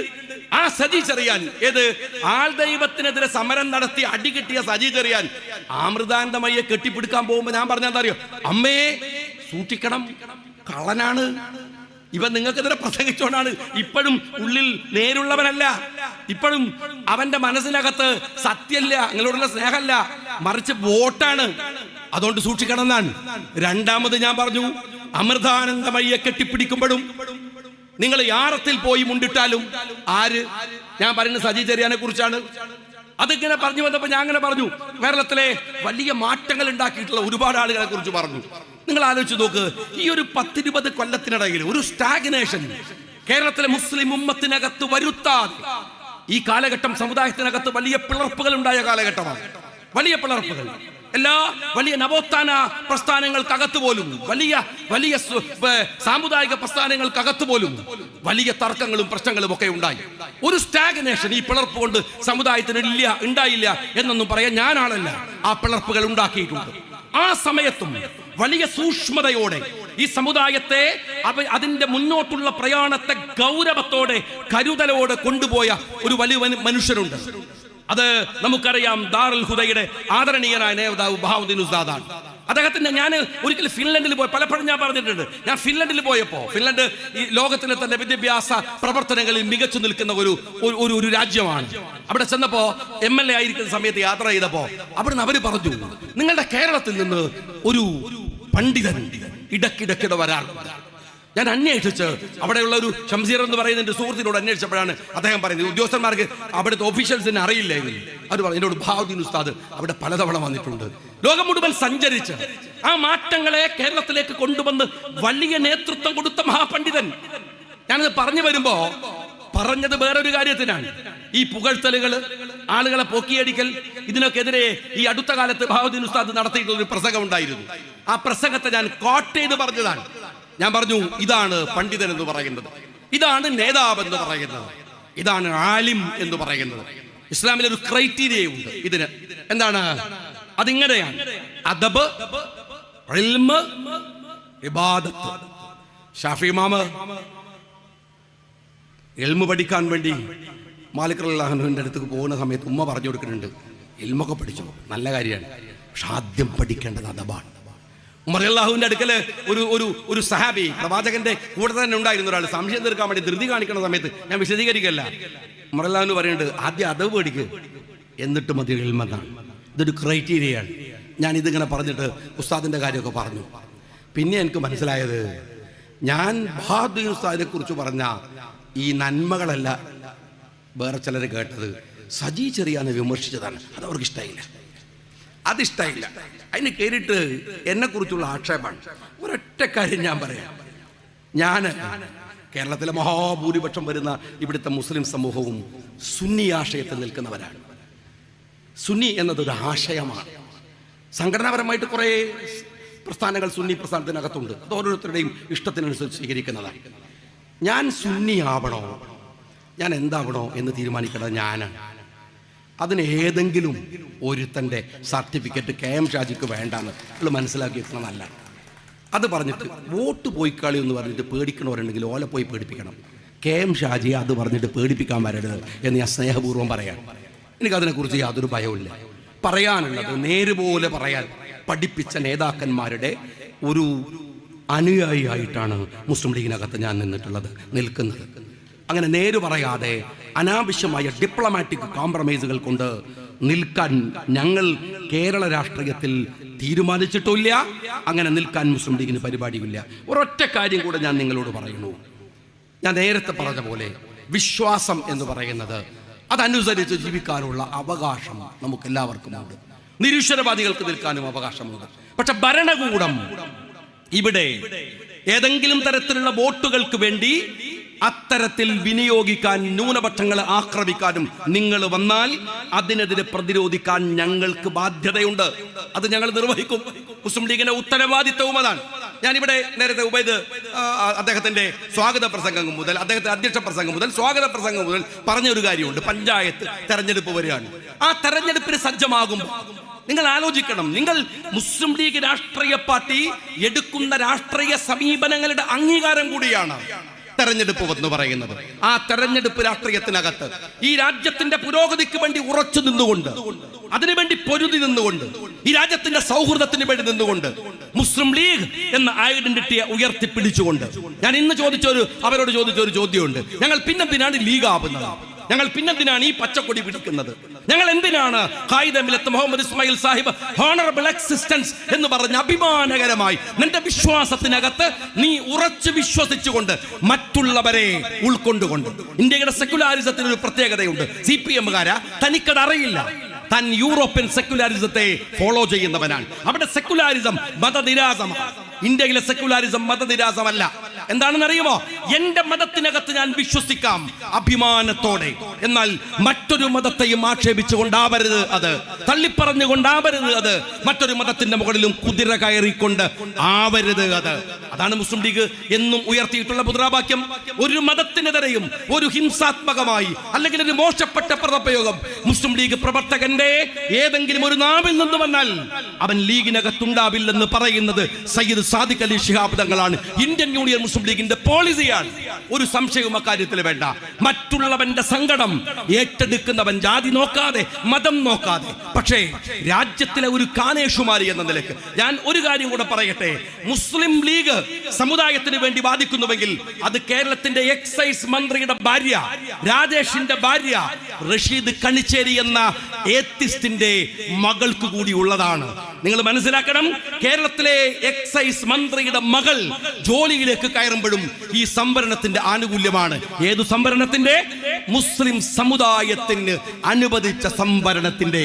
എന്ന് പറഞ്ഞാൽ വിശ്വാസികളായ ആളുകൾ മാത്രം നിൽക്കുന്ന ഒരു കൂട്ടത്തിനെ അല്ല, മുസ്ലിം ലീഗ് അഡ്രസ് ചെയ്യുന്നത് സാമുദായികമായി അവർ ഈ രാജ്യത്തിന്റെ ഒരു അവയവമാണ്, അവർ കരുത്താർജിക്കണമെന്ന ലീഗിന്റെ പൊളിറ്റിക്കൽ ഐഡിയോളജിയാണ്. ഞാൻ ഒന്നുകൂടെ പറയട്ടെ പ്രവർത്തകന്മാരോട്, ഇത് മുസ്ലിം ലീഗിന്റെ രാഷ്ട്രീയ ഐഡിയോളജിയാണ്, ഇത് സാമുദായിക രാഷ്ട്രീയമാണ്. എന്നാൽ അതേപോലെ തന്നെ സ്വത്വബോധവും സ്വത്വ രാഷ്ട്രീയവും തമ്മിലുള്ള വ്യത്യാസം, പൊളിറ്റിക്കൽ ഇസ്ലാം എന്നതിനെ കുറിച്ചുള്ള വ്യത്യാസം കൃത്യമായ ബോധ്യത്തോടെ തന്നെ രാഷ്ട്രീയ നിലപാടുകൾ സ്വീകരിച്ച ഒരു പാർട്ടിയാണ് മുസ്ലിം ലീഗ് എന്ന് പറയുന്നത്. അതുകൊണ്ട് ലീഗ് രാഷ്ട്രീയ പാർട്ടിയുടെ ഐഡിയോളജിയെ അടുത്ത തലമുറയിലേക്ക് കൈമാറിക്കൊടുക്കാൻ നിങ്ങളുടെ ഈ ഓഫീസിൽ നിന്ന് സംവിധാനങ്ങൾ ഉണ്ടാവണം. അതിന് കഴിയണം. അഭിമാനത്തോടെ ജീവിക്കാൻ കഴിയുന്ന ഒരു സാമൂഹ്യ രാഷ്ട്രീയ സാഹചര്യത്തിന് നേതൃത്വം കൊടുക്കാൻ ആനക്കയം പഞ്ചായത്തിലെ ഭാരവാഹികൾക്ക്, നേതാക്കന്മാർക്ക് സാധിക്കട്ടെ. എല്ലാത്തിനെയും മറികടക്കാൻ കഴിയുന്ന മനോവൈകൃതത്താൽ കേരളം അനുദിനം വഷളായിക്കൊണ്ടിരിക്കുകയാണ്. പലപ്പോഴും കടുത്ത വർഗീയത കൊണ്ട് ഇടതുപക്ഷം എന്ന് പറയുന്നത് നമ്മൾ ഈ കാണുന്ന LDF എന്ന് പറയുന്ന പോലെയുള്ള ഒരു സ്ട്രക്ചറിനല്ല. കേരളം തന്നെ മനുഷ്യപക്ഷത്ത് നിൽക്കുന്ന ഒരിടതാണ്. കൽപ്പറ്റ നാരായണൻ ഈ അടുത്ത് എഴുതിയതുപോലെ എനിക്കിഷ്ടം രാഹുൽ ഗാന്ധിയുടെ ഇടതുപക്ഷമാണ് എന്ന് പറയുകയുണ്ട്. ഇടതുപക്ഷം എന്നത് മനുഷ്യപക്ഷത്ത് നിൽക്കുന്നവരാണെങ്കിൽ ഇവിടുത്തെ മുസ്ലിം ലീഗ്, ഇവിടുത്തെ കോൺഗ്രസ്, ഇവിടുത്തെ ഒരുപടി പാർട്ടികൾ, CPI വരെ നിൽക്കാവുന്ന ഇടതുപക്ഷത്തിലെ പാർട്ടികൾ ആ ഇടതുവികാരത്തിന്റെ കൂടെ നിൽക്കുന്നവരാണ്. ഇന്ന് KN കുഞ്ഞമ്മദിന്റെ ഒരു ഇന്റർവ്യൂ KN പറയുന്നുണ്ട്, ഇടതുപക്ഷമായിരുന്നു നമ്മളെങ്കിൽ ഇടതുപക്ഷത്തിനു ചേരാത്ത പലതും നാം ചെയ്തുകൊണ്ടേയിരിക്കുകയാണ്. വലതുപക്ഷത്തിന് പോലും വിചാരിക്കാൻ കഴിയാത്ത വൃത്തികേടുകൾ ഇടതുപക്ഷം കാണിച്ചുകൊണ്ടിരിക്കുകയാണ്. ഒരു മടിയുമില്ലാതെ അതിന്റെ അംഗീകാരങ്ങൾ കിട്ടുന്നുണ്ട് കേരളത്തിന്. നിങ്ങൾ കണ്ടല്ലോ, മിനിഞ്ഞാന്ന് മുഖ്യമന്ത്രി ഡൽഹിയിലേക്ക് പോകുമ്പോ ആഭ്യന്തര മന്ത്രാലയത്തിൽ നിന്ന് ഇറങ്ങി വന്ന് മുഖ്യമന്ത്രിയോട് ചർച്ച ചെയ്യുന്നു. ആര്? അമിത്ഷാ. പത്രങ്ങൾ റിപ്പോർട്ട് ചെയ്യുന്നത് ആഭ്യന്തര മന്ത്രാലയത്തിന്റെ പുറത്ത് വിസിറ്റേഴ്സിനെ കാണുന്നത് ലോകരാഷ്ട്ര തലവന്മാരോടും പ്രതിനിധികളോട് പോലും അമിത്ഷാ ചെയ്തിട്ടില്ല എന്നാണ്. ലോകരാഷ്ട്രങ്ങളിൽ നിന്ന് വരുന്ന പ്രതിനിധികളോട് പോലും അമിത്ഷാ കാണിക്കാത്ത കാരുണ്യം ഇന്ത്യയിലെ ഇടതുപക്ഷത്തിന്റെ ഏക സ്റ്റേറ്റ് ഭരിക്കുന്ന CPM ഭരിക്കുന്ന കേരളത്തിലെ മുഖ്യമന്ത്രിയോട് എന്തേ കാണിക്കുന്നത്? അതിന്റെ രാഷ്ട്രീയം എന്താണ്? ആഭ്യന്തര മന്ത്രാലയത്തിൽ നിന്ന് അമിത്ഷാ പുറത്തു വന്ന് പിണറായിയെ കാണുന്നു. ഗഡ്കരി ഓഫീസിൽ നിന്ന് ഇറങ്ങി പിണറായിയെ ആദരിക്കുന്നു. പ്രൈം മിനിസ്റ്റർ മുഖ്യമന്ത്രിക്ക് വേണ്ട വിധത്തിൽ അദ്ദേഹത്തിന് സമയം കൊടുക്കുന്നു. ഇതെല്ലാം ഉണ്ട്. ഞാൻ ഈ അടുത്ത കാലത്ത് കേരളത്തിൽ വന്ന മാറ്റം ഞാനിങ്ങനെ ശ്രദ്ധിക്കുകയായിരുന്നു. അയ്യപ്പ സംഗമത്തിനകത്ത് കേരളത്തിന്റെ മുഖ്യമന്ത്രി പിണറായി വിജയന്റെ ഒരു പ്രസംഗമുണ്ട്. ഒരു ആധ്യാത്മിക പ്രസംഗം കേട്ടതുപോലെയാണ് അദ്ദേഹം അവസാനം നമുക്ക് തോന്നിയത്. എന്ത് ഗംഭീരമായ പ്രസംഗമായിരുന്നു. പിണറായി വിജയന്റെ ഒരുപാട് പ്രസംഗങ്ങളും ചീത്തവിളികളൊക്കെ നമ്മൾ കേൾക്കുന്നതാണല്ലോ. വലിയ ഒരു ആധ്യാത്മിക പ്രഭാഷണമായിരുന്നു അത്. അദ്ദേഹം പറയാണ്, നമ്മള് അദ്വൈതത്തിലേക്ക് മടങ്ങണം. ഞാൻ പറയട്ടെ, നല്ല കാര്യമാണ് അദ്ദേഹം പറഞ്ഞിട്ടുള്ളത്. അദ്ദേഹം അദ്വൈതത്തിലേക്ക് മടങ്ങുന്നതിനെ കുറിച്ച് ആലോചിക്കുകയാണ്. അങ്ങനെയെങ്കിലും അയാൾ ഒരു നല്ല മനുഷ്യനാവുകയാണെങ്കിൽ നമുക്ക് സന്തോഷമുള്ള കാര്യമാണ്. എന്നാൽ പിന്നെ നാട്ടിലെ കൊലയൊക്കെ നിന്ന് കിട്ടുമല്ലോ. കമ്മ്യൂണിസ്റ്റുകൾ മുഴുവൻ അതിലേക്ക് പോകുന്നതിൽ ഞങ്ങൾക്ക് വിഷമമൊന്നുമില്ല. കാരണം നല്ല കാര്യമാണ്, അദ്വൈതത്തിലേക്ക് പോകാൻ പോവുകയാണ്. പിണറായി വിജയന്റെ പ്രസംഗമാണ്. അതുകൊണ്ട് ഈ നാട്ടിലെ കൊലയും ഒക്കെ ഒരുപക്ഷെ അദ്ദേഹത്തിന് ഇങ്ങനെ ഒരു നിലപാട് നേരത്തെ വരുമായിരുന്നെങ്കിൽ TP കൊല്ലപ്പെടുമായിരുന്നില്ല. പക്ഷെ ഒരു കാര്യം CPM മനസ്സിലാക്കണം, കാക്ക കുളിച്ചാൽ കൊക്കാവില്ല. എഴുതി കൊടുത്ത പ്രസംഗം കൊണ്ട് അദ്വൈതത്തിലേക്ക് പോകാം, നിലപാടുകളിലേക്ക് പോകാം എന്ന് പിണറായി വിജയൻ വിചാരിക്കുന്നുവെങ്കിൽ നിങ്ങൾക്കത് സാധിക്കില്ല. കാരണം അത്രമേൽ നിങ്ങൾ ഈ ജനങ്ങളോട് തിരിച്ചു പറയേണ്ടുന്ന ഒരുപാട് രാഷ്ട്രീയമുണ്ട്.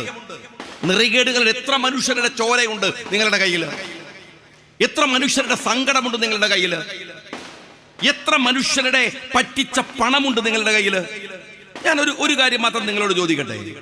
ഞാൻ ഈ അടുത്ത് ഇന്ന് പത്രസമ്മേളനം നടത്തുമ്പോൾ ഞാൻ പറഞ്ഞു, ഈ വിശ്വാസവും സമുദായവും തമ്മിലൊരു വ്യത്യാസമുണ്ട്.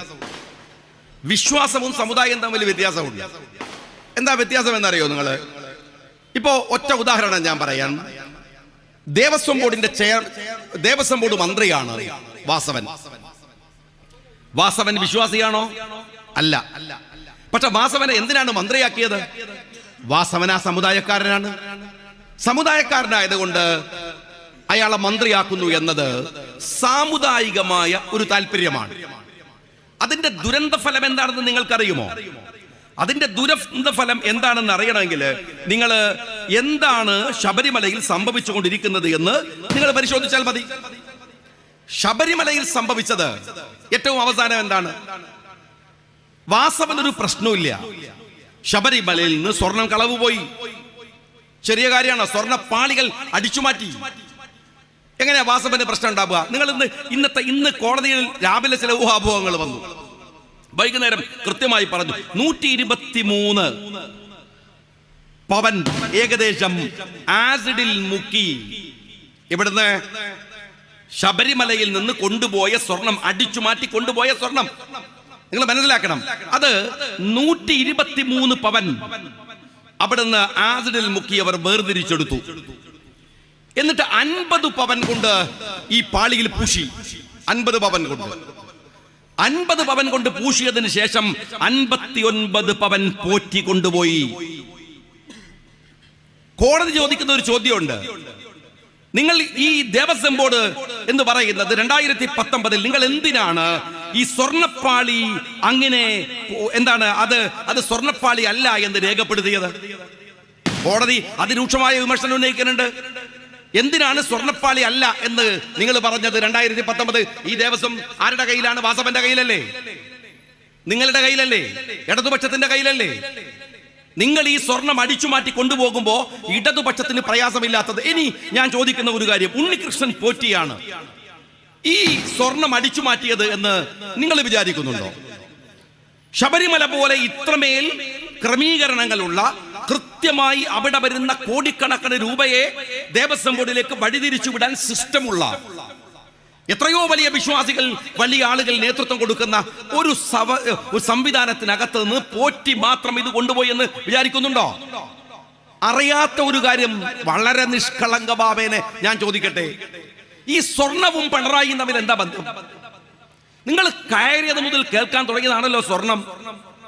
ഡിപ്ലോമാറ്റിക് ചാനലിൽ സ്വർണം വരുന്നു, സ്വർണം കടത്തുന്നു. നിങ്ങൾ അതിനിടയിൽ ഒരു പോലീസ് ഉദ്യോഗസ്ഥനെ വെച്ചിട്ട് കരിപ്പൂരിലാണ് സ്വർണ്ണക്കടത്ത് എന്ന് പറയുന്നു. അപ്പോഴും വേറെ ഭാഗത്ത് വലിയ സ്വർണ്ണക്കടത്തലുകൾ നടക്കുന്നു. ഈ സ്വർണത്തിന്റെ കടത്തലുകളിൽ ഏറ്റവും വലിയ പങ്കാളിത്തമുള്ള ഒരു ഗവൺമെന്റാണ് പിണറായിയുടെ ഗവൺമെന്റ്. നിങ്ങൾ ഈ ശബരിമലയിൽ പോലും നടന്ന ഈ സ്വർണ്ണ വെട്ടിപ്പ് കേവലം ഒരു പോറ്റിയുടെ മാത്രം പ്രശ്നമല്ല, ഒരു ജീവനക്കാരന്റെ പ്രശ്നമല്ല. ഗവൺമെന്റിന്റെ ഉത്തരവാദപ്പെട്ടവർക്ക് അതിൽ പങ്കാളിത്തമുണ്ട്. അല്ല നിങ്ങൾ വിചാരിക്കുന്നുണ്ടോ? ഞാൻ ചോദിക്കുന്നത്, അതിന് മടിയുള്ള ഒരു സിസ്റ്റമാണോ ഈ രാജ്യം ഭരിക്കുന്നത്? അഴിമതി നടത്താൻ, കട്ടുകൊണ്ടുപോകാൻ, മനുഷ്യരെ പറ്റിക്കാൻ ഏതെങ്കിലും തരത്തിലുള്ള മാനുഷിക ഗുണം ഈ മന്ത്രിസഭക്കുണ്ടോ? ഞാൻ ചോദിക്കട്ടെ, ഞാൻ ഉബൈ സാഹിബ് ഇവിടെ ഉണ്ട്, അമീദൊക്കെ ഇവിടെ ഉണ്ടായിരുന്നു. നിയമസഭയുടെ അകത്ത് വെച്ചല്ലേ നിങ്ങൾ മുസ്ലിം ലീഗിന്റെ ഒരു MLA എന്നുള്ളത് വിട്. ആ നിയമസഭക്കകത്ത് ജനങ്ങൾ തെരഞ്ഞെടുത്ത് അകത്ത് കയറിയിരിക്കുന്ന ഒരു MLA നജീബ് കാന്തപുരത്തെ നിങ്ങൾ ആക്ഷേപിച്ച വാക്കെന്താണ്? നിങ്ങൾ പറഞ്ഞ വാക്കെന്താണ്? അദ്ദേഹത്തിന് ഒരു ഉയരക്കുറവിനെ നിങ്ങൾ ഒരു വലിയ ആക്ഷേപമായി, ബോഡി ഷെയ്മിംഗ് എന്ന് പറഞ്ഞാൽ എന്താണ്?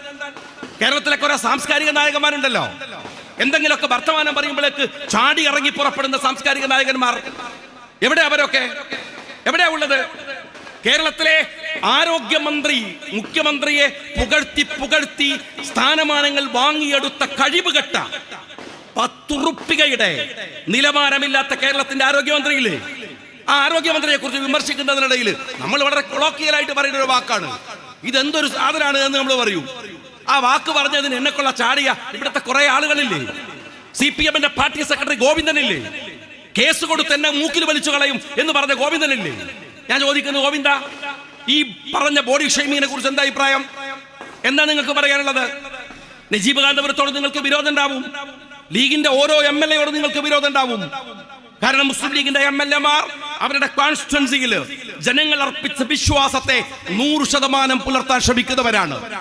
നജീബിന് ചിലപ്പോ പിണറായി വിജയ കുറച്ച് ഹൈറ്റ് കുറവുണ്ടാവും, പക്ഷേ ഹൈറ്റ് കുറഞ്ഞാലും അത് കാന്താരിയാണ്. അറിയണമെങ്കിൽ പെരിന്തൽമണ്ണ പോയി നോക്കണം. നജീബ് കൊണ്ടുവന്ന പദ്ധതികളുണ്ട് അവിടെ, വിദ്യാഭ്യാസ രംഗത്ത് ആളുകൾക്ക് പഠിക്കാൻ അവർക്ക് സൗകര്യങ്ങൾ ഒരുക്കാൻ, അവിടെ അവർക്ക് ഉന്നത വിജയം നേടി മുന്നോട്ട് പോകാൻ അങ്ങനെ പരിശ്രമിക്കുന്ന ഒരു MLA നിങ്ങൾ എങ്ങനെയാണ് ആക്ഷേപിക്കേണ്ടത്? എന്നിട്ട് ഇന്ന് പത്രക്കാർ വന്നപ്പോൾ അയാൾ പറഞ്ഞ വാക്ക് എന്താണെന്നറിയോ? ഞാൻ ആരോഗ്യമില്ലാത്തവരെ കുറിച്ചാണ് പറഞ്ഞത്. കേരളത്തിലെ മുഖ്യമന്ത്രി പിണറായി വിജയനോട് ഞാൻ ചോദിക്കട്ടെ, ആരോഗ്യമില്ലാത്തവൻ സമരം ചെയ്യാൻ പറ്റൂലേ? ആരോഗ്യമില്ലാത്തവൻ സമരം ചെയ്യാൻ പറ്റൂലേ? ഇനി ആരോഗ്യമില്ലാത്തവനെ കുറിച്ചാണ് നിങ്ങൾ കളിയാക്കിയതെങ്കിൽ ആരോഗ്യമില്ല എന്ന് വെച്ചിട്ട് സമരം ചെയ്യാതെ കിടന്ന നിയമസഭയിലെ MLAക്ക് അനാരോഗ്യമുണ്ടെങ്കിൽ അയാൾ സമരം ചെയ്യണ്ടേ? നാട്ടിൽ ആരോഗ്യമില്ലാത്ത ഒരുത്തരെ നടക്കാൻ ഇത്തിരി ബുദ്ധിമുട്ടുള്ളവൻ സമരത്തിന് വരണ്ടേ? രാജ്യത്ത് നടക്കുന്ന ഒരു ജനാധിപത്യ പ്രക്രിയയിൽ അയാൾ പങ്കാളിയാവണ്ടേ? എന്ത് മുഖ്യമന്ത്രിയാണിത്?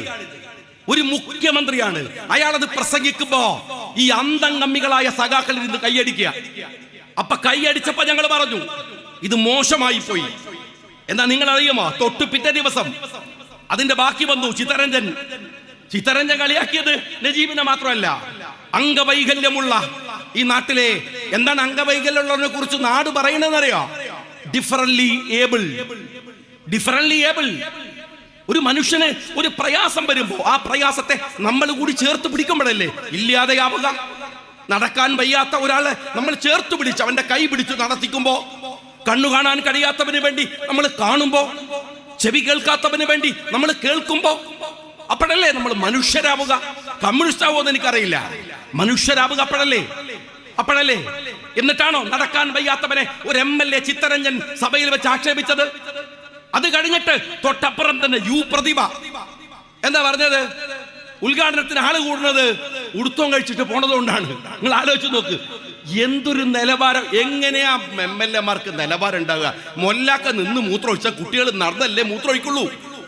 കേരളത്തിൽ നിലവാര തകർച്ചയുടെ അപ്പോസ്തലനായ പിണറായി കേരളം ഭരിക്കുമ്പോ ഇത്രയല്ലേ സഭയിൽ സംഭവിക്കുന്നുള്ളൂ എന്ന് വിചാരിക്കലാവും നല്ലത്.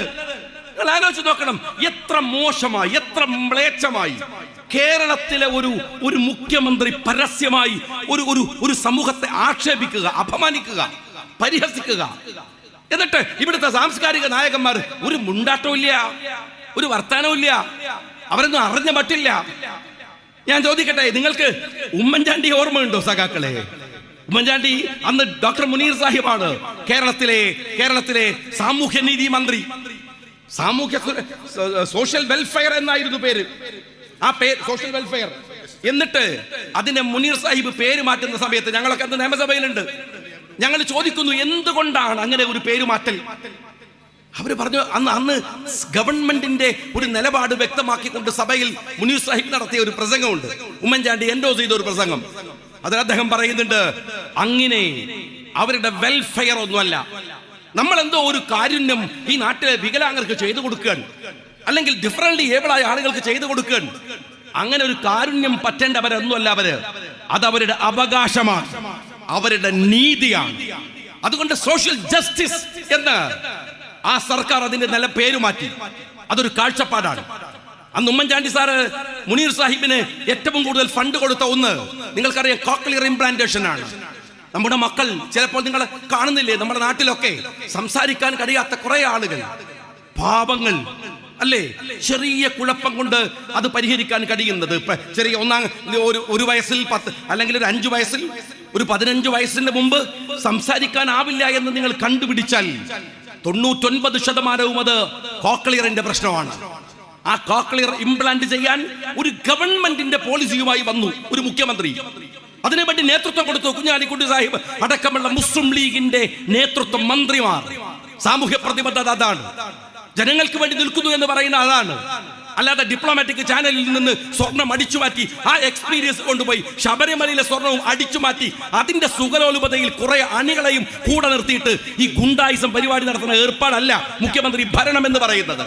രാജ്യത്തെ നയിക്കുക എന്ന് പറയുന്നത് മനുഷ്യർക്ക് വേണ്ടിയാവണം. അതിന് കഴിയേണ്ടതില്ലേ? അതിന് കഴിയുന്നതിന് പകരം നിങ്ങൾ മറ്റുള്ളവർ ആക്ഷേപിച്ച, ഞാൻ ദീർഘമായിട്ട് പറയുന്നില്ല, ഞാൻ എന്നെ കുറിച്ച് 2-3 ദിവസമായി ഞാനത് വളരെ കൃത്യതയോടെ ഞാനത് പറഞ്ഞു പോയത് കൊണ്ട് വിശദീകരിക്കാൻ ഞാൻ നിൽക്കുന്നില്ല. ബഹുമാനായ കുഞ്ഞാലിക്കുട്ടി സാഹിബ് നേരത്തെ അവിടുന്ന് പറഞ്ഞു, ഞങ്ങള് വളരെ കൃത്യമായി ഈ നാട്ടിൽ സൂക്ഷിച്ച് നിർവഹിക്കുന്ന ഒരു ഉത്തരവാദിത്തമാണ് രാഷ്ട്രീയ പ്രവർത്തനം. എന്തുകൊണ്ടെന്നറിയുമോ? നിങ്ങളെപ്പോഴും അപകടപ്പെടുത്താൻ ഇടമുള്ള ഒരു മേഖലയാണ് ഞങ്ങൾ കൈകാര്യം ചെയ്യുന്നത് എന്ന് ഞങ്ങൾക്കറിയാം. അതുകൊണ്ട് വളരെ സൂക്ഷ്മതയോടെ. നിങ്ങൾക്കറിയുമോ, ഈ മൈനോറിറ്റി എന്ന് പറയുന്നത്, ആ മൈനോറിറ്റി ഇന്ത്യയുടെ മാത്രം പ്രശ്നമല്ല. ലോകത്തിലെ എല്ലാ രാജ്യങ്ങളിലും മൈനോറിറ്റി ഉണ്ട്. ഭാഷാ മൈനോറിറ്റി ഉണ്ട്, മതപരമായ മൈനോറിറ്റി പലതരത്തിലുണ്ട്. ഇവരെയൊക്കെ ബാധിക്കുന്ന പ്രശ്നങ്ങൾ പലതരത്തിലുണ്ട്. UN ചാർട്ടറുകൾ പരിശോധിക്കുക നിങ്ങൾ. ആ UN ചാർട്ടറുകളിൽ പറയുന്നുണ്ട് എങ്ങനെയാണ് മൈനോറിറ്റിയെ ക്രിയേറ്റീവായി പരിവർത്തിപ്പിച്ചെടുക്കേണ്ടത്. നിങ്ങൾ മനസ്സിലാക്കണം, മുല്ലപ്പൂ വിപ്ലവം കഴിഞ്ഞ് ആ രാജ്യത്ത് നിന്ന് ഒരു പ്രതിനിധി ഈ അഹമ്മദ് സാഹിബിനെ വന്ന് കാണുന്നുണ്ട്. അഹമ്മദ് സാഹിബിനോട് ചോദിക്കുന്നുണ്ട്, നിങ്ങൾ ഇന്ത്യൻ യൂണിയൻ മുസ്ലിം ലീഗിന്റെ കർമ്മപദ്ധതികളെ, പ്രവർത്തന മണ്ഡലങ്ങളെ പഠിക്കാൻ വന്നവരാണ്. എന്തിനാ പഠിക്കാൻ വരുന്നത്? ഇത് യുണീക്കായ, ലോകത്തിൽ ഒരിടത്തും കാണാത്ത, രാഷ്ട്രത്തോട് ചേർന്ന് നിൽക്കുന്ന ഒരു കർമ്മ രീതിയാണ് മുസ്ലിം ലീഗ്. അങ്ങനെയാണ്. ഇതാ ഈ നേരത്തെ നേതാക്കന്മാര് പറഞ്ഞല്ലോ, ഈ ആനക്കയത്ത്, ഈ മലപ്പുറത്തിന്റെ പ്രാന്തഭാഗങ്ങളിൽ ഞങ്ങളുടെ പ്രിയപ്പെട്ട നേതാവ് CH മുഹമ്മദ് കോയ സാഹിബ് പ്രസംഗിച്ചു തുടങ്ങുന്ന ഒരു സമയമുണ്ട്. ആ മാപ്പിളയോടാണ് സംസാരിക്കുന്നത്. ഏതു മാപ്പിള?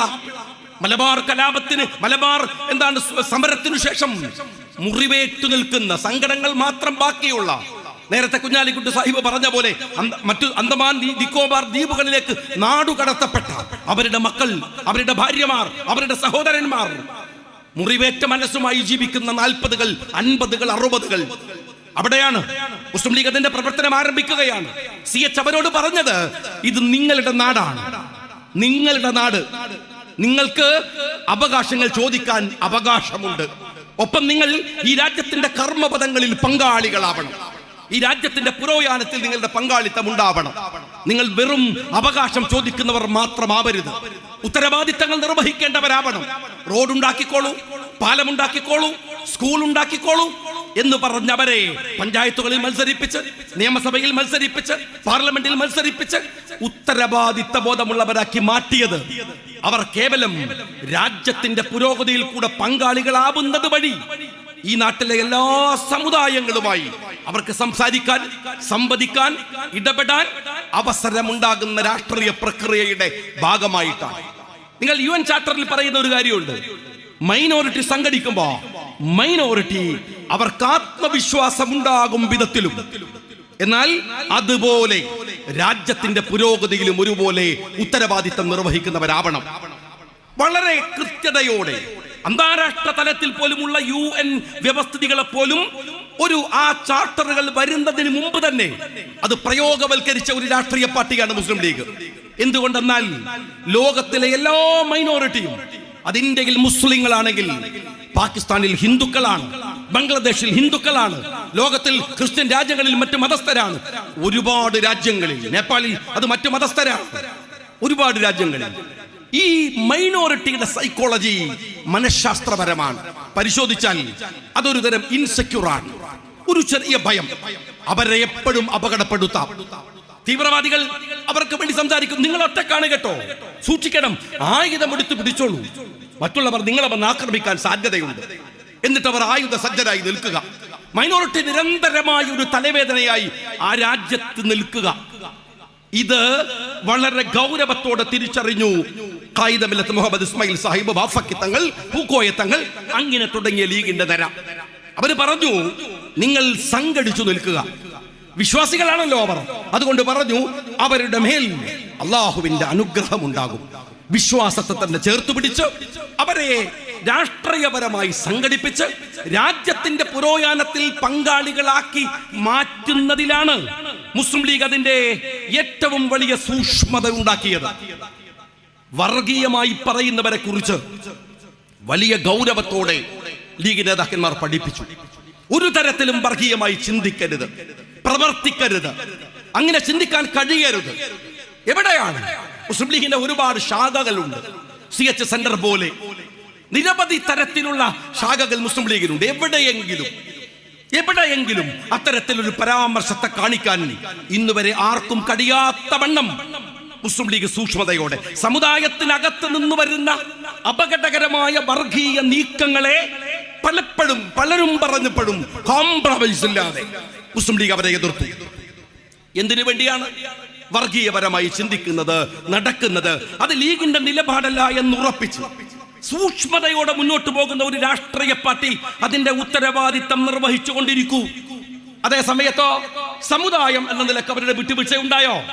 ഞാൻ ചോദിക്കട്ടെ, ഈ സമുദായം എന്ന നിലക്ക് വിട്ടുവീഴ്ച ഇല്ലാത്തതിന്റെ ഗുണഫലം എന്താണ്? നിങ്ങൾ ബംഗാളിൽ പോയി നോക്കിയാൽ മതി. ഇതേ പിണറായിയുടെ മൂത്താപ്പമാർ ഭരിച്ച 35 കൊല്ലം ഭരിച്ച ബംഗാളിൽ പോയി നോക്കിയാൽ മതി. എന്താണ് അവിടുത്തെ ഒരു ജനതയുടെ സ്ഥിതി, ഒരു സമുദായത്തിന്റെ സ്ഥിതി? കേരളത്തിൽ അങ്ങനെയല്ല. കേരളത്തിൽ മുസ്ലിം ലീഗ് മാത്രമല്ല, എല്ലാ സമുദായ സംവിധാനങ്ങളും അവരുടെ പുരോഗതിക്ക് വേണ്ടി പ്രവർത്തിക്കുകയും എന്നാൽ രാജ്യത്തിനു വേണ്ടി പ്രവർത്തിക്കുകയുമായി. മഹാനായ ശ്രീനാരായണ ഗുരുദേവൻ ഈഴവന്മാരെ ശാക്തീകരിച്ചു. മന്നത്ത് പത്മനാഭൻ നായൻ സമൂഹത്തെ ശാക്തീകരിച്ചു. അയ്യങ്കാളിയെ പോലെ, ഡോക്ടർ പൽപ്പുവിനെ പോലെ നിരവധി ആളുകൾ അവരുടെ സമുദായങ്ങളുടെ വീക്കർ സെഷനുകളിൽ ഇടപെടുകയും അവരെ സമുദ്ധരിക്കുകയും ചെയ്തു. അതിന്റെ ഫലം എന്താണ്? ഞാൻ ചോദിക്കട്ടെ, കേരളത്തിലെ ഈഴവ സമുദായം ഈ കണ്ട പുരോഗതി മുഴുവൻ കൈവരിച്ചത് നിങ്ങൾ മലപ്പുറത്താണ്. ഞാന് കൊല്ലത്ത് ഒരു തെരഞ്ഞെടുപ്പില് മത്സരിച്ച ഒരാളാണ്. എനിക്കറിയാം, നിങ്ങൾ മലപ്പുറത്തങ്ങാടിയിലോ അതല്ലെങ്കിൽ വടകര താലൂക്കിലോ പോയാൽ അവിടെ കാണുന്ന ഒരു വലിയ വീട്, അത് സ്വാഭാവികമായി വിദേശത്തൊക്കെ പോയി അധ്വാനിച്ചുണ്ടാക്കിയ ഒരു മുസ്ലിമിന്റെ വീടാണ്. എന്നാൽ നിങ്ങൾ കൊല്ലം നഗരത്തിൽ കോടികളുടെ വിലയുള്ള ഇടത്ത് മനോഹരമായ അമ്പുര ചുംബികളായ വീടുകൾ കാണാം. ഈഴവ സമുദായത്തിന്റെ അന്തസ്സോടെയാണ് അവർ ജീവിക്കുന്നത്. നല്ല വിദ്യാഭ്യാസമുണ്ട്. അവരുടെ മക്കൾ വിദേശ രാജ്യങ്ങളിലൊക്കെ ജോലി ചെയ്യുന്നുണ്ട്. ആരാണ് ഈ സൗകര്യം ഒരുക്കി കൊടുത്തത്? ഉറപ്പാണ് ശ്രീനാരായണ ഗുരുദേവന്റെ പ്രവർത്തനത്തിന്റെ ബാക്കി പത്രമാണ്. SNDP എന്ന് പറയുന്നത് ഒരു മഹാ ഉത്തരവാദിത്തം നിർവഹിച്ച മഹാപ്രസ്ഥാനമാണ്. അതിന്റെ തലപ്പത്തിപ്പോൾ വെള്ളാപ്പള്ളിയെ പോലെ ഒരുത്തൻ വന്നു എന്ന് ഒഴിച്ചു നിർത്തിയാൽ മറ്റെല്ലാം ആ പ്രസ്ഥാനം നിർവഹിച്ച ഉത്തരവാദിത്തം വലുതാണ്. അത് ഗുരുദേവന്റെതാണ്. നായർ സമുദായത്തിന്റെ അവസ്ഥ എന്തായിരുന്നു സ്നേഹമുള്ളവരെ? എന്തൊരു സങ്കടമായിരുന്നു ആ സമുദായം. അവർ അഭിമുഖീകരിച്ച പ്രയാസം ആലോചിക്കാൻ കഴിയാത്തതായിരുന്നു. ആ നായർ കമ്മ്യൂണിറ്റിക്ക് അന്തസ്സു വാങ്ങിക്കൊടുത്തത്, അതിന് നേതൃത്വം കൊടുത്തത് മന്നത്തു പത്മനാഭനാണ്. ഞാൻ CPM-കാരോട് ചോദിക്കട്ടെ, നിങ്ങൾ നേതൃത്വം കൊടുത്ത് രക്ഷപ്പെടുത്തിയ ഒരു സമുദായത്തെ, ഒരു വിഭാഗത്തെ നിങ്ങൾക്ക് പറയാൻ കഴിയും? പിണറായിയുടെ കുടുംബത്തെ കുറിച്ചല്ല ഞാൻ ചോദിക്കുന്നത്, സമുദായത്തെ കുറിച്ചാണ്. നിങ്ങൾ രക്ഷപ്പെടുത്തിയ, നിങ്ങൾ പറയില്ല EMS ഭയങ്കര സംഭവമാണ്. എന്ത് സംഭവം സഹോദരന്മാരെ? എന്ത് സംഭവം? എവിടുത്തെ സംഭവം? ഞാൻ അറിയാണ്ട് ചോദിക്കുകയാണ്. EM ശങ്കര നമ്പൂതിരിപ്പാട്, ഇവിടുത്തെ കരുണാകരനെ, ചേലാട്ട് അച്യുതമേനോനെ, CH മുഹമ്മദ് കോയ സാഹിബിനെയൊക്കെ നിങ്ങൾ എടുത്ത് പരിശോധിച്ചു നോക്കിയാൽ അവരൊക്കെ ചെയ്തതിന്റെ 100-1 EM ശങ്കർ. ഞാൻ നേരത്തെ പറഞ്ഞ ബഡായി ഉണ്ടല്ലോ മലയാളിയുടെ, ആ ബഡായി പോലെ നിങ്ങൾ പറയുന്നതല്ലാതെ EMS ഇവിടുത്തെ ആദിവാസി സമൂഹത്തിന് ചെയ്തു കൊടുത്ത നേട്ടം എന്ന് പറഞ്ഞു തരാൻ പറ്റുമോ? അദ്ദേഹം ഏറ്റവും വലിയ ജാതിയുടെ അപ്പോസ്തലനായിരുന്നു, സവർണ മേധാവിത്വത്തിന്റെ. EM ശങ്കരൻ നമ്പൂതിരിപ്പാട് എന്ന് മാത്രമല്ല, അങ്ങനെ ഒരു നമ്പൂതിരിപ്പാട് എന്ന ജാതി അദ്ദേഹത്തിന്റെ സവർണബോധം കൊണ്ടുവന്ന് മാത്രമല്ല, ഏലം, കുളം, മനക്കൽ പോരുമ്പോ മനയും കൂടെ കൂട്ടിയിട്ടാണ് CPM-ലേക്ക് കേരളത്തിന്റെ പൊതു രാഷ്ട്രീയ മണ്ഡലത്തിലേക്ക് വന്നത്, ഇല്ലേ? ആ EM ശങ്കരൻ നമ്പൂതിരിപ്പാട് ഇവിടുത്തെ ആദിവാസി സമൂഹം നിങ്ങളൊന്ന് പരിശോധിച്ച് നോക്ക്. വെറുതെയാണോ കമ്മ്യൂണിസ്റ്റുകാരാ ഇവിടുത്തെ നക്സലേറ്റുകൾ അവർക്ക് വേണ്ടി സമരം ചെയ്യുന്ന ഘട്ടമുണ്ടാക്കിയത്? 8 നക്സലേറ്റുകൾ നിങ്ങൾ വെടിവെച്ച് കൊല്ലുമ്പോ ചോദിച്ചോ ആരോടെങ്കിലും എന്താ വിഷയം? ആദിവാസി സമൂഹത്തിന്റെ ഈ തകർച്ചയുടെ ഏറ്റവും വലിയ കാരണക്കാർ അവരെ വോട്ട് ബാങ്കുകളാക്കി ഉപയോഗിച്ച ഇവിടുത്തെ CPM-കാരനാണ്. ഞാൻ CPM-കാരോട് ചോദിക്കട്ടെ, നിങ്ങൾ രക്ഷപ്പെടുത്തിയെടുത്ത ഏതെങ്കിലും ഒരു സമുദായം, മുസ്ലിം സമുദായത്തിന്റെ അവകാശത്തിൽ എന്താ നിങ്ങൾ വരില്ലല്ലോ? നിങ്ങൾക്കറിയാം, ഞങ്ങൾക്ക് അറിയാം എങ്ങനെയാണ് ആ സമുദായം മുന്നോട്ട് വന്നത്. വളരെ സാമുദായികമായ പോരാട്ടത്തിന്റെ ഫലമായി വ്യത്യസ്ത ബ്ലോക്കുകളിൽ ഉണ്ടായിരുന്ന സമുദായങ്ങൾ, നായന്മാരാകാം, ഈഴവന്മാരാകാം, മുസ്ലിങ്ങളാവാം, ക്രിസ്ത്യാനികളാവാം, എല്ലാവരും അവരവരുടെ പ്രയത്നത്താൽ ശാക്തീകരിക്കപ്പെട്ടപ്പോൾ നമ്മുടെ നാട് ഒരു മെനയിലെത്തി, ഒരു രൂപത്തിലേക്കൊക്കെ വന്നു. ഇത്തിരിയെങ്കിലും കേരളത്തിന് പിടിച്ചു നിൽക്കാനായത് ആ സാമുദായിക പ്രവർത്തനങ്ങളുടെ രാഷ്ട്രീയവും സാമുദായികവുമായ മുന്നേറ്റത്തിന്റെ ഫലമാണ്. ഇതെങ്ങനെയാണ് ഈ പറഞ്ഞത്? ഞാൻ പറഞ്ഞു, ഇന്ന് പത്രസമ്മേളനം നടത്തുമ്പോൾ ഞാൻ പറഞ്ഞു, ഞാൻ ഈ പറഞ്ഞത് കഴിഞ്ഞ 9 കൊല്ലമായി നിങ്ങൾ ചെയ്തുകൊണ്ടിരിക്കുന്ന ദ്രോഹത്തിന്റെ ആഴമറിയും. ഇത് പറയാനല്ലേ ഞങ്ങൾ ഇവിടെ നിൽക്കുന്നത്? ഇത് പറയാനല്ലേ ഞങ്ങൾ മുസ്ലിം ലീഗ് എന്ന പേര് വെച്ചത്? ഇത് പറയാനല്ലേ ഞങ്ങൾ പച്ചക്കൊടിയും പിടിച്ച് നടക്കുന്നത്? ഇത് പറയാനല്ലേ കായിദമില്ലത്ത് മുഹമ്മദ് ഇസ്മായിൽ സാഹിബ് അഭിമാനത്തോടെ ജീവിക്കണമെന്ന് പറഞ്ഞ് ഞങ്ങൾക്കൊരു പതാക തന്നേൽപ്പിച്ചു പോയത്? അല്ലേ? ഞാൻ ചോദിക്കട്ടെ നിങ്ങളോട്, കഴിഞ്ഞ 9 കൊല്ലമായി കേരളത്തിലെ മുസ്ലിം സമുദായത്തിന് നിങ്ങൾ മനഃപൂർവ്വം നഷ്ടപ്പെടുത്തിയ നഷ്ടങ്ങളുടെ കണക്കൊന്ന് പറഞ്ഞേ പിണറായി വിജയ. നിങ്ങളെ പ്രകോപിപ്പിച്ചത് അതാണെന്ന് എനിക്കറിയാം. ആ ചോദിച്ചതാണ്. കാലിക്കറ്റ് യൂണിവേഴ്സിറ്റിയിൽ മാത്രം നിങ്ങൾ തിരുകി കയറ്റി നഷ്ടപ്പെടുത്തിയ മുസ്ലിം സംവരണത്തിന്റെ കണക്ക് പറയാൻ പറ്റുമോ? സാമ്പത്തിക സംവരണവാദി ആയിരുന്നില്ലേ എം ശങ്കരൻ നമ്പൂതിരിപ്പാട്? ആയിരുന്നില്ലേ ഈ നാട്ടിലെ ഈഴവന്, ഈ നാട്ടിലെ ദളിതന് സാമ്പത്തിക സംവരണവാദം ഉന്നയിച്ച കമ്മ്യൂണിസ്റ്റ് പാർട്ടി? എന്നാൽ അത് നടപ്പിലാക്കിയത് ഏറ്റവും കൂടുതൽ പിണറായി വിജയന്റെ ഈ കാലത്താണ്. നിങ്ങൾ തയ്യാറുണ്ടെങ്കിൽ ഞാൻ എക്സ്പെർട്ടുകളെ കൊണ്ടുവരാം. കേരളത്തിലെ യൂണിവേഴ്സിറ്റികളിൽ നിങ്ങൾ SFI-കാരനെ നിങ്ങളുടെ തിരുകിക്കയറ്റി തകർത്ത സംവരണം ഒരു ഭാഗത്ത്, മറുഭാഗത്തോ സംവരണത്തെ പൂർണ്ണമായി അട്ടിമറിച്ചു തകർത്തിയ സംവരണം വേറെ ഒരു ഭാഗത്ത്. എന്തുമാത്രം വലിയ തകർച്ചയാണ് നിങ്ങൾ ഈ രാജ്യത്തുണ്ടാക്കിയത് എന്ന് നിങ്ങൾ എപ്പോഴെങ്കിലും ആലോചിക്കുന്നുണ്ടോ? ഇത് തിരിച്ചു പിടിച്ചു കൊടുക്കണ്ടേ? ഞാൻ ചോദിക്കുന്നത്, ഈ മലപ്പുറം എന്ന് പറയുന്ന ജില്ലയോട് നിങ്ങൾ കാണിക്കുന്ന അവഗണനയുടെ കണക്ക് ഞാൻ പറഞ്ഞു. താലൂക്കുകളുടെ, മണ്ഡലങ്ങളുടെ, വില്ലേജ് ഓഫീസുകളുടെ. നിങ്ങൾ മനസ്സിലാക്കണം, ഈ മലപ്പുറത്തിന്റെ പകുതിയോളം ജനസംഖ്യയില്ലാത്ത ഒരു ജില്ലയിൽ അവിടുത്തെ വില്ലേജ് ഓഫീസുകൾ 250, 300 ആകുമ്പോ ഈ മലപ്പുറം ജില്ലയിൽ അത് 100 ചില്ലാനമാകുന്നതിന്റെ കണക്കെന്താണ്? എന്താ അതിന്റെ കണക്ക്? നിങ്ങൾ നിരന്തരമായി ഇവർക്ക് ഇവിടെ ഈ കഴിഞ്ഞ 9 കൊല്ലം എത്ര കോഴ്സുകൾ ഇവിടെ. ഞാൻ ചോദിക്കുന്നത്, ഈ സമുദായത്തിന് നിങ്ങൾ വളരെ പ്ലാൻ ചെയ്ത് നിങ്ങൾ കൊടുക്കുന്ന ഈ ആനുകൂല്യങ്ങളിൽ മയങ്ങുന്ന കുറെ ആളുകളെ വെച്ച് സമുദായത്തിന് മുഴുവൻ വില പറഞ്ഞു. നിങ്ങൾ കഴിഞ്ഞ 9 കൊല്ലം പലരെ നിങ്ങൾ മയക്കി കടത്തി. മുഖ്യമന്ത്രി ഒന്ന് വിളിക്കുമ്പോഴേക്കും തരളിതമായി പോകുന്ന ചില നേതൃത്വത്തെ നിങ്ങൾ അങ്ങ് കയ്യിലിട്ട് അമ്മാനമാടി കൊണ്ടു നടന്നു. പക്ഷെ ഒരു കാര്യങ്ങൾ മനസ്സിലാക്കിക്കോ, ആരൊക്കെ തരളിതമായി പോയാലും, ആരൊക്കെ രോമാഞ്ചം പിടിച്ച് വികാര വിജൃംഭിതമായാലും, സമുദായത്തിന് തലമുടിനാരുടെ അവകാശം നഷ്ടപ്പെട്ടു പോയാൽ അത് തിരിച്ചു പിടിക്കാൻ CHന്റെ മക്കൾ, വാഫക്കി തങ്ങളുടെ മക്കൾ, പൂക്കോയ തങ്ങളുടെ മക്കൾ, ഖായിദമില്ലത്തിന്റെ മക്കൾ ജാഗ്രതയോടെ ഇവിടെ ഉണ്ടാകും. അതിന് നിങ്ങൾ വർഗീയമെന്ന് വിളിച്ചാൽ, നിങ്ങൾ KM ഷാജിയെയും ലീഗിനെയും മാത്രം വർഗീയമെന്ന് പറഞ്ഞാൽ മതിയാവില്ല. മന്നത്ത് പത്മനാഭനെ വിളിക്കേണ്ടി വരും, മഹാനായ ഗുരുദേവനെ വിളിക്കേണ്ടി വരും, നിങ്ങൾ അയ്യങ്കാളിയെ വിളിക്കേണ്ടി വരും. ഞാനിന്ന് പറയുമ്പോൾ ചോദിച്ചു, പാർലമെന്റിൽ കഴിഞ്ഞ 2024 ജൂലൈയിൽ രാഹുൽ ഗാന്ധിയുടെ ഒരു ചോദ്യമുണ്ട്. ഹൽവ സെഷൻ പാർലമെന്റിൽ ഉണ്ടാകും, പ്രീ ബജറ്റ് വേളയിലാണത്. ആ സമയത്ത് രാഹുൽ ഗാന്ധി ചോദിക്കുന്നുണ്ട്, ഇങ്ങനെ നോക്കിയിട്ട് എവിടെയാണ് ഈ രാജ്യത്തിന്റെ 90%? എവിടെ? അവരെവിടെയാണ്? അവരെ കാണില്ലല്ലോ. 90% വരുന്ന SC ST മുസ്ലിങ്ങൾ, പിന്നോക്ക വർഗങ്ങൾ, അവരെവിടെയാണ്? ഇവിടെ 2% പോലുമില്ല. 2 പേരുണ്ടായിരുന്നു ഇവിടെ, ഫോട്ടോയിൽ അവരില്ല. രാഹുൽ ഗാന്ധി വർഗീയവാദിയാ? രാഹുൽ ഗാന്ധി ഈ രാജ്യത്തിലെ പിന്നോക്ക വർഗങ്ങൾക്ക് വേണ്ടി സംസാരിച്ചവൻ വർഗീയവാദിയാ ആണോ? എം ശങ്കരന്റെ മുതിരിപ്പാടിന്റെ ഭാഷയിലാവാം. ഞങ്ങൾക്ക് ഈ രാജ്യത്തിലെ പിന്നോക്ക വർഗങ്ങളുടെ അവകാശങ്ങൾക്ക് വേണ്ടി നിൽക്കുന്നത് മറ്റൊരു വിഭാഗത്തെയും വേദനിപ്പിച്ചുകൊണ്ടല്ല, ഏതെങ്കിലും ഒരു മുസ്ലിം ലീഗ് നേതാവിന്റെ. ഞാൻ ചോദിക്കട്ടെ, ഞാൻ മുസ്ലിം യൂത്ത് ലീഗിന്റെ, ഇത് നൗഷാദ് ഉണ്ടായിരുന്നല്ലോ, മുസ്ലിം യൂത്ത് ലീഗിന്റെ സംസ്ഥാന സെക്രട്ടറിയും പ്രസിഡന്റും ഒക്കെ ആയിരിക്കുമ്പോ അന്ന് സാദിഖ് അലി ശിഹാബ് തങ്ങൾ യൂത്ത് ലീഗിന്റെ പ്രസിഡന്റാണ്. ആ സമയത്ത് ഞങ്ങൾ സമരം നയിക്കുമ്പോൾ ഒരു നിർണായകമായ ഘട്ടത്തിലാണ് ഞാൻ തെരഞ്ഞെടുപ്പിൽ മത്സരിക്കാൻ കണ്ണൂരിലേക്ക് പോകുന്നത്. യൂത്ത് ലീഗിന്റെ സംസ്ഥാന പ്രസിഡന്റാണ്. പലയിടത്തും യൂത്ത് ലീഗിന്റെ പ്രവർത്തകന്മാർ ഭീകരമായ പോരാട്ടങ്ങൾ അല്ലെങ്കിൽ ശാരീരിക ആക്രമണങ്ങൾ ഏറ്റുവാങ്ങുകയാണ്. ഇപ്പോഴും എനിക്ക് ഓർമ്മയുണ്ട്, അങ്ങ് മാഹിയുടെ അടുത്ത് കാസിംക പള്ളിയിലേക്ക് രാവിലെ പോവുകയാണ്. കാസിംകയെ പള്ളിക്ക് പോകുന്ന വഴിയിൽ തടഞ്ഞു നിർത്തി കാലിന്റെ ചിരട്ട അടിച്ചു പൊട്ടിച്ചു ഈ സമുദായത്തിൽപ്പെട്ട ചില വർഗീയ ഭീകരവാദികൾ. അത്രമേൽ അതിക്രമങ്ങൾ. അൻവറാജി ആക്രമിച്ചു. ഞങ്ങളുടെ വടകര മണ്ഡലം മുസ്ലിം യൂത്ത് ലീഗിന്റെ ഭാരവാഹിയായിരുന്ന ജാഫറിനെ ആക്രമിച്ചു. കൊല്ലാതെ തലമുടിനാരുടെ രക്ഷപ്പെട്ടു. അതിക്രമങ്ങൾ ഈ മഞ്ചേരിയിൽ എത്ര, ഏതെല്ലാം തരത്തിൽ ആ അതിക്രമങ്ങൾ ഏറ്റുവാങ്ങുന്ന സമയത്ത് ഞാൻ മത്സരിക്കുന്നത് കൊണ്ട് ഞാൻ ഹൈദരലി തങ്ങളോട് പെർമിഷൻ എടുത്തു. ഞാൻ മത്സരിക്കുന്നത് കണ്ണൂരാണ്. എനിക്ക് അവിടെ പറയേണ്ടി വന്നു. ഞാൻ പറഞ്ഞു, നിങ്ങളുടെ ഒരൊറ്റ തീവ്രവാദികളുടെയും വോട്ടില്ലാതെ ഞങ്ങൾ മത്സരിക്കുമെന്ന്. മത്സരിച്ചു.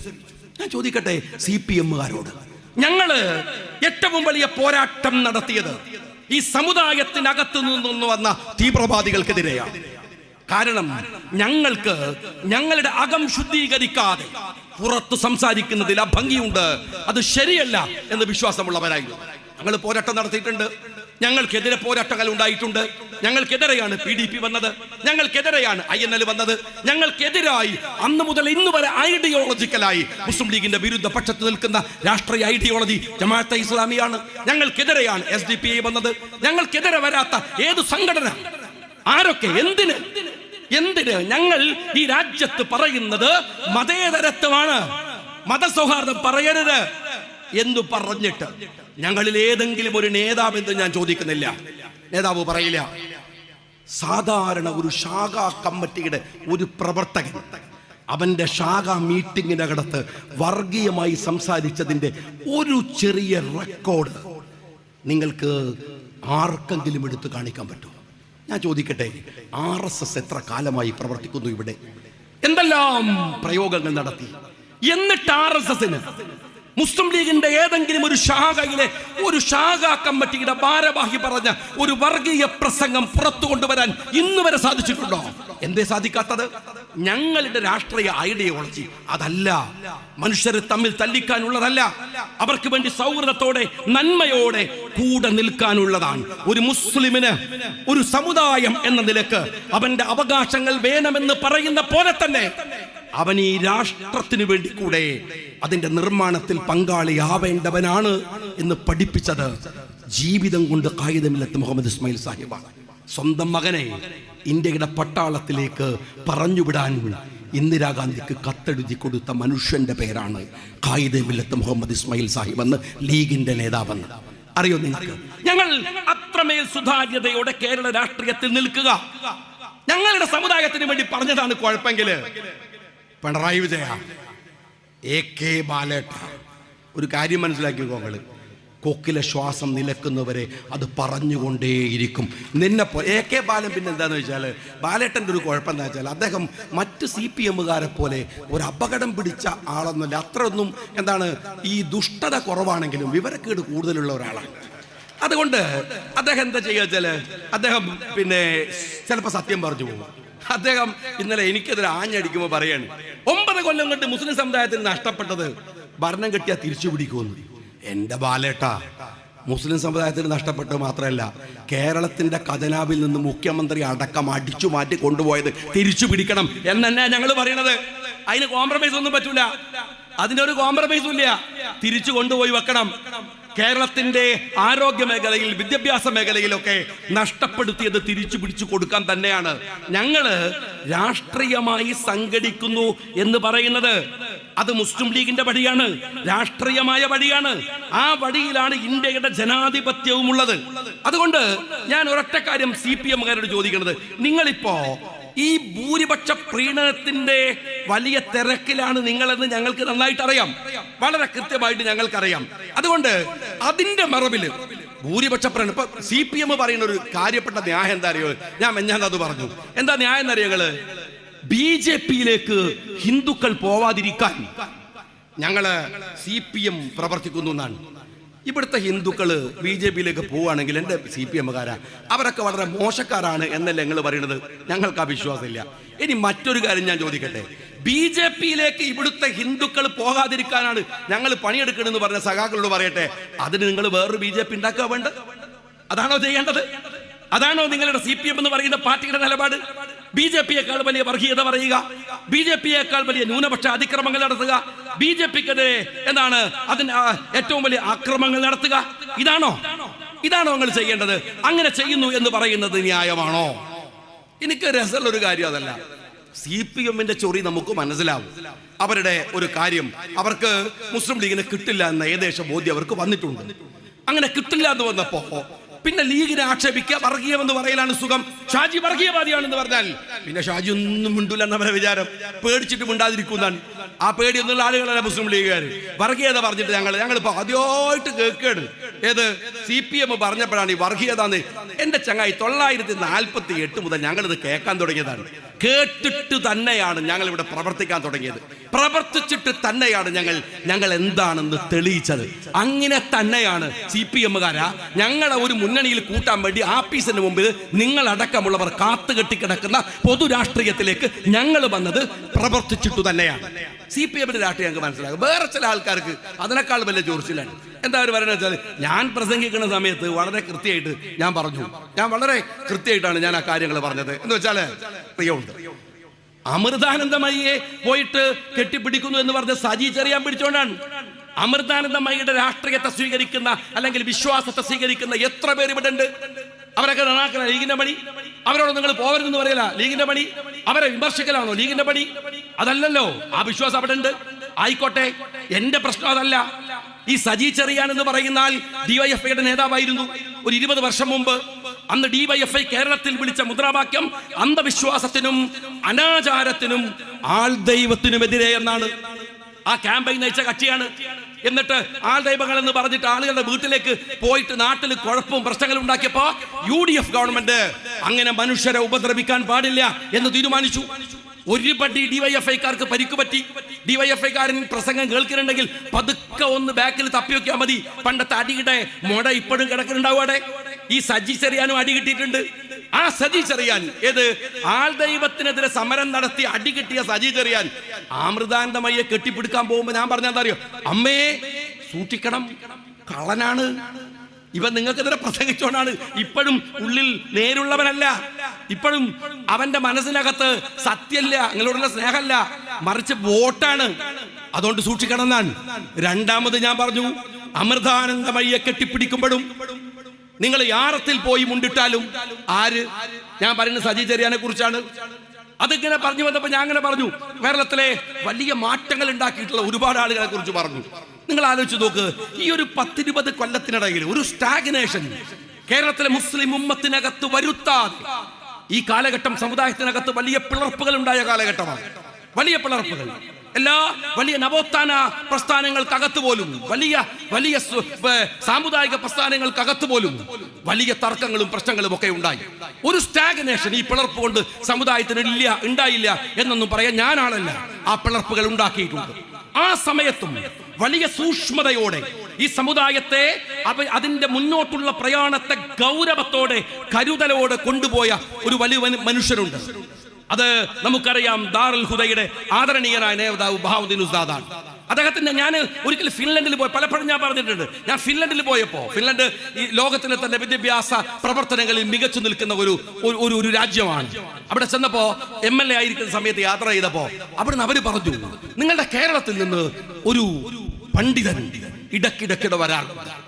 ഞാൻ അന്വേഷിച്ച് അവിടെയുള്ള ഒരു ഷംസീർ എന്ന് പറയുന്ന എൻ്റെ സുഹൃത്തിനോട് അന്വേഷിച്ചപ്പോഴാണ് അദ്ദേഹം പറയുന്നത്, ഉദ്യോഗസ്ഥന്മാർക്ക് അവിടുത്തെ ഓഫീഷ്യൽസിനെ അറിയില്ലെങ്കിൽ. അത് പറഞ്ഞു, എന്നോട് ബഹാവുദ്ദീൻ ഉസ്താദ് അവിടെ പലതവണ വന്നിട്ടുണ്ട്. ലോകം മുഴുവൻ സഞ്ചരിച്ച് ആ മാറ്റങ്ങളെ കേരളത്തിലേക്ക് കൊണ്ടുവന്ന് വലിയ നേതൃത്വം കൊടുത്ത മഹാപണ്ഡിതൻ.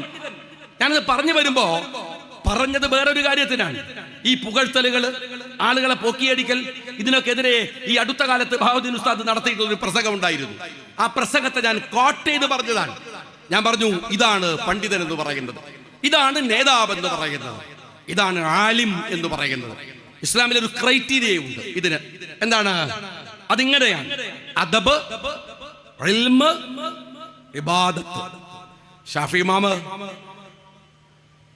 ഇൽമ് പഠിക്കാൻ വേണ്ടി മാലിക് റളിയല്ലാഹു അൻഹുവിന്റെ അടുത്തേക്ക് പോകുന്ന സമയത്ത് ഉമ്മ പറഞ്ഞു കൊടുക്കുന്നുണ്ട്, ഇൽമൊക്കെ പഠിച്ചു, നല്ല കാര്യമാണ്, പക്ഷെ ആദ്യം പഠിക്കേണ്ടത് അദബാണ്.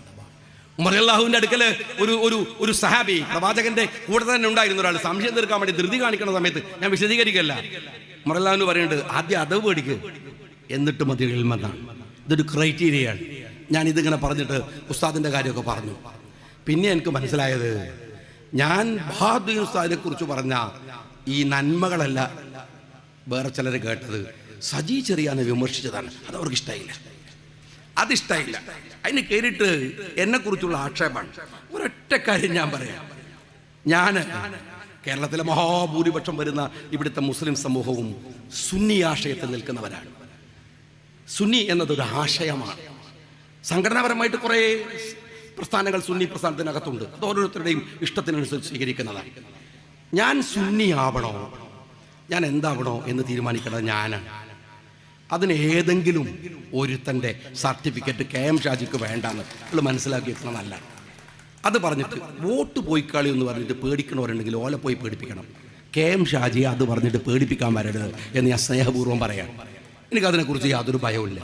പറയാനുള്ളത് നേരുപോലെ പറയാൻ പഠിപ്പിച്ച നേതാക്കന്മാരുടെ ഒരു അനുയായിയായിട്ടാണ് മുസ്ലിം ലീഗിനകത്ത് ഞാൻ നിൽക്കുന്നത്. അങ്ങനെ നേര് പറയാതെ അനാവശ്യമായ ഡിപ്ലോമാറ്റിക് കോംപ്രമൈസുകൾ കൊണ്ട് നിൽക്കാൻ ഞങ്ങൾ കേരള രാഷ്ട്രീയത്തിൽ തീരുമാനിച്ചിട്ടില്ല.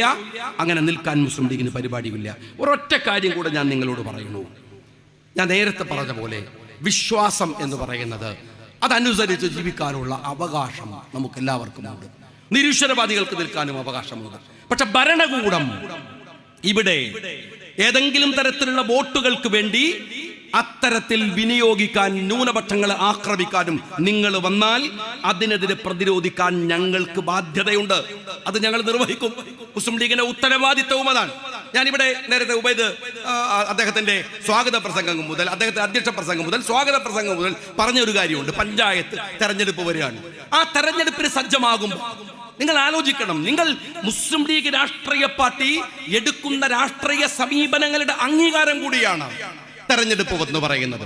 ആ തെരഞ്ഞെടുപ്പ് രാഷ്ട്രീയത്തിനകത്ത് ഈ രാജ്യത്തിന്റെ പുരോഗതിക്ക് വേണ്ടി ഉറച്ചു നിന്നുകൊണ്ട്, അതിനുവേണ്ടി പൊരുതി നിന്നുകൊണ്ട്, ഈ രാജ്യത്തിന്റെ സൗഹൃദത്തിന് വേണ്ടി നിന്നുകൊണ്ട്, മുസ്ലിം ലീഗ് എന്ന ഐഡന്റിറ്റിയെ ഉയർത്തിപ്പിടിച്ചുകൊണ്ട് ഞാൻ ഇന്ന് അവരോട് ചോദിച്ച ഒരു ചോദ്യമുണ്ട്. ഞങ്ങൾ പിന്നെന്തിനാണ് ലീഗ് ആവുന്നത്?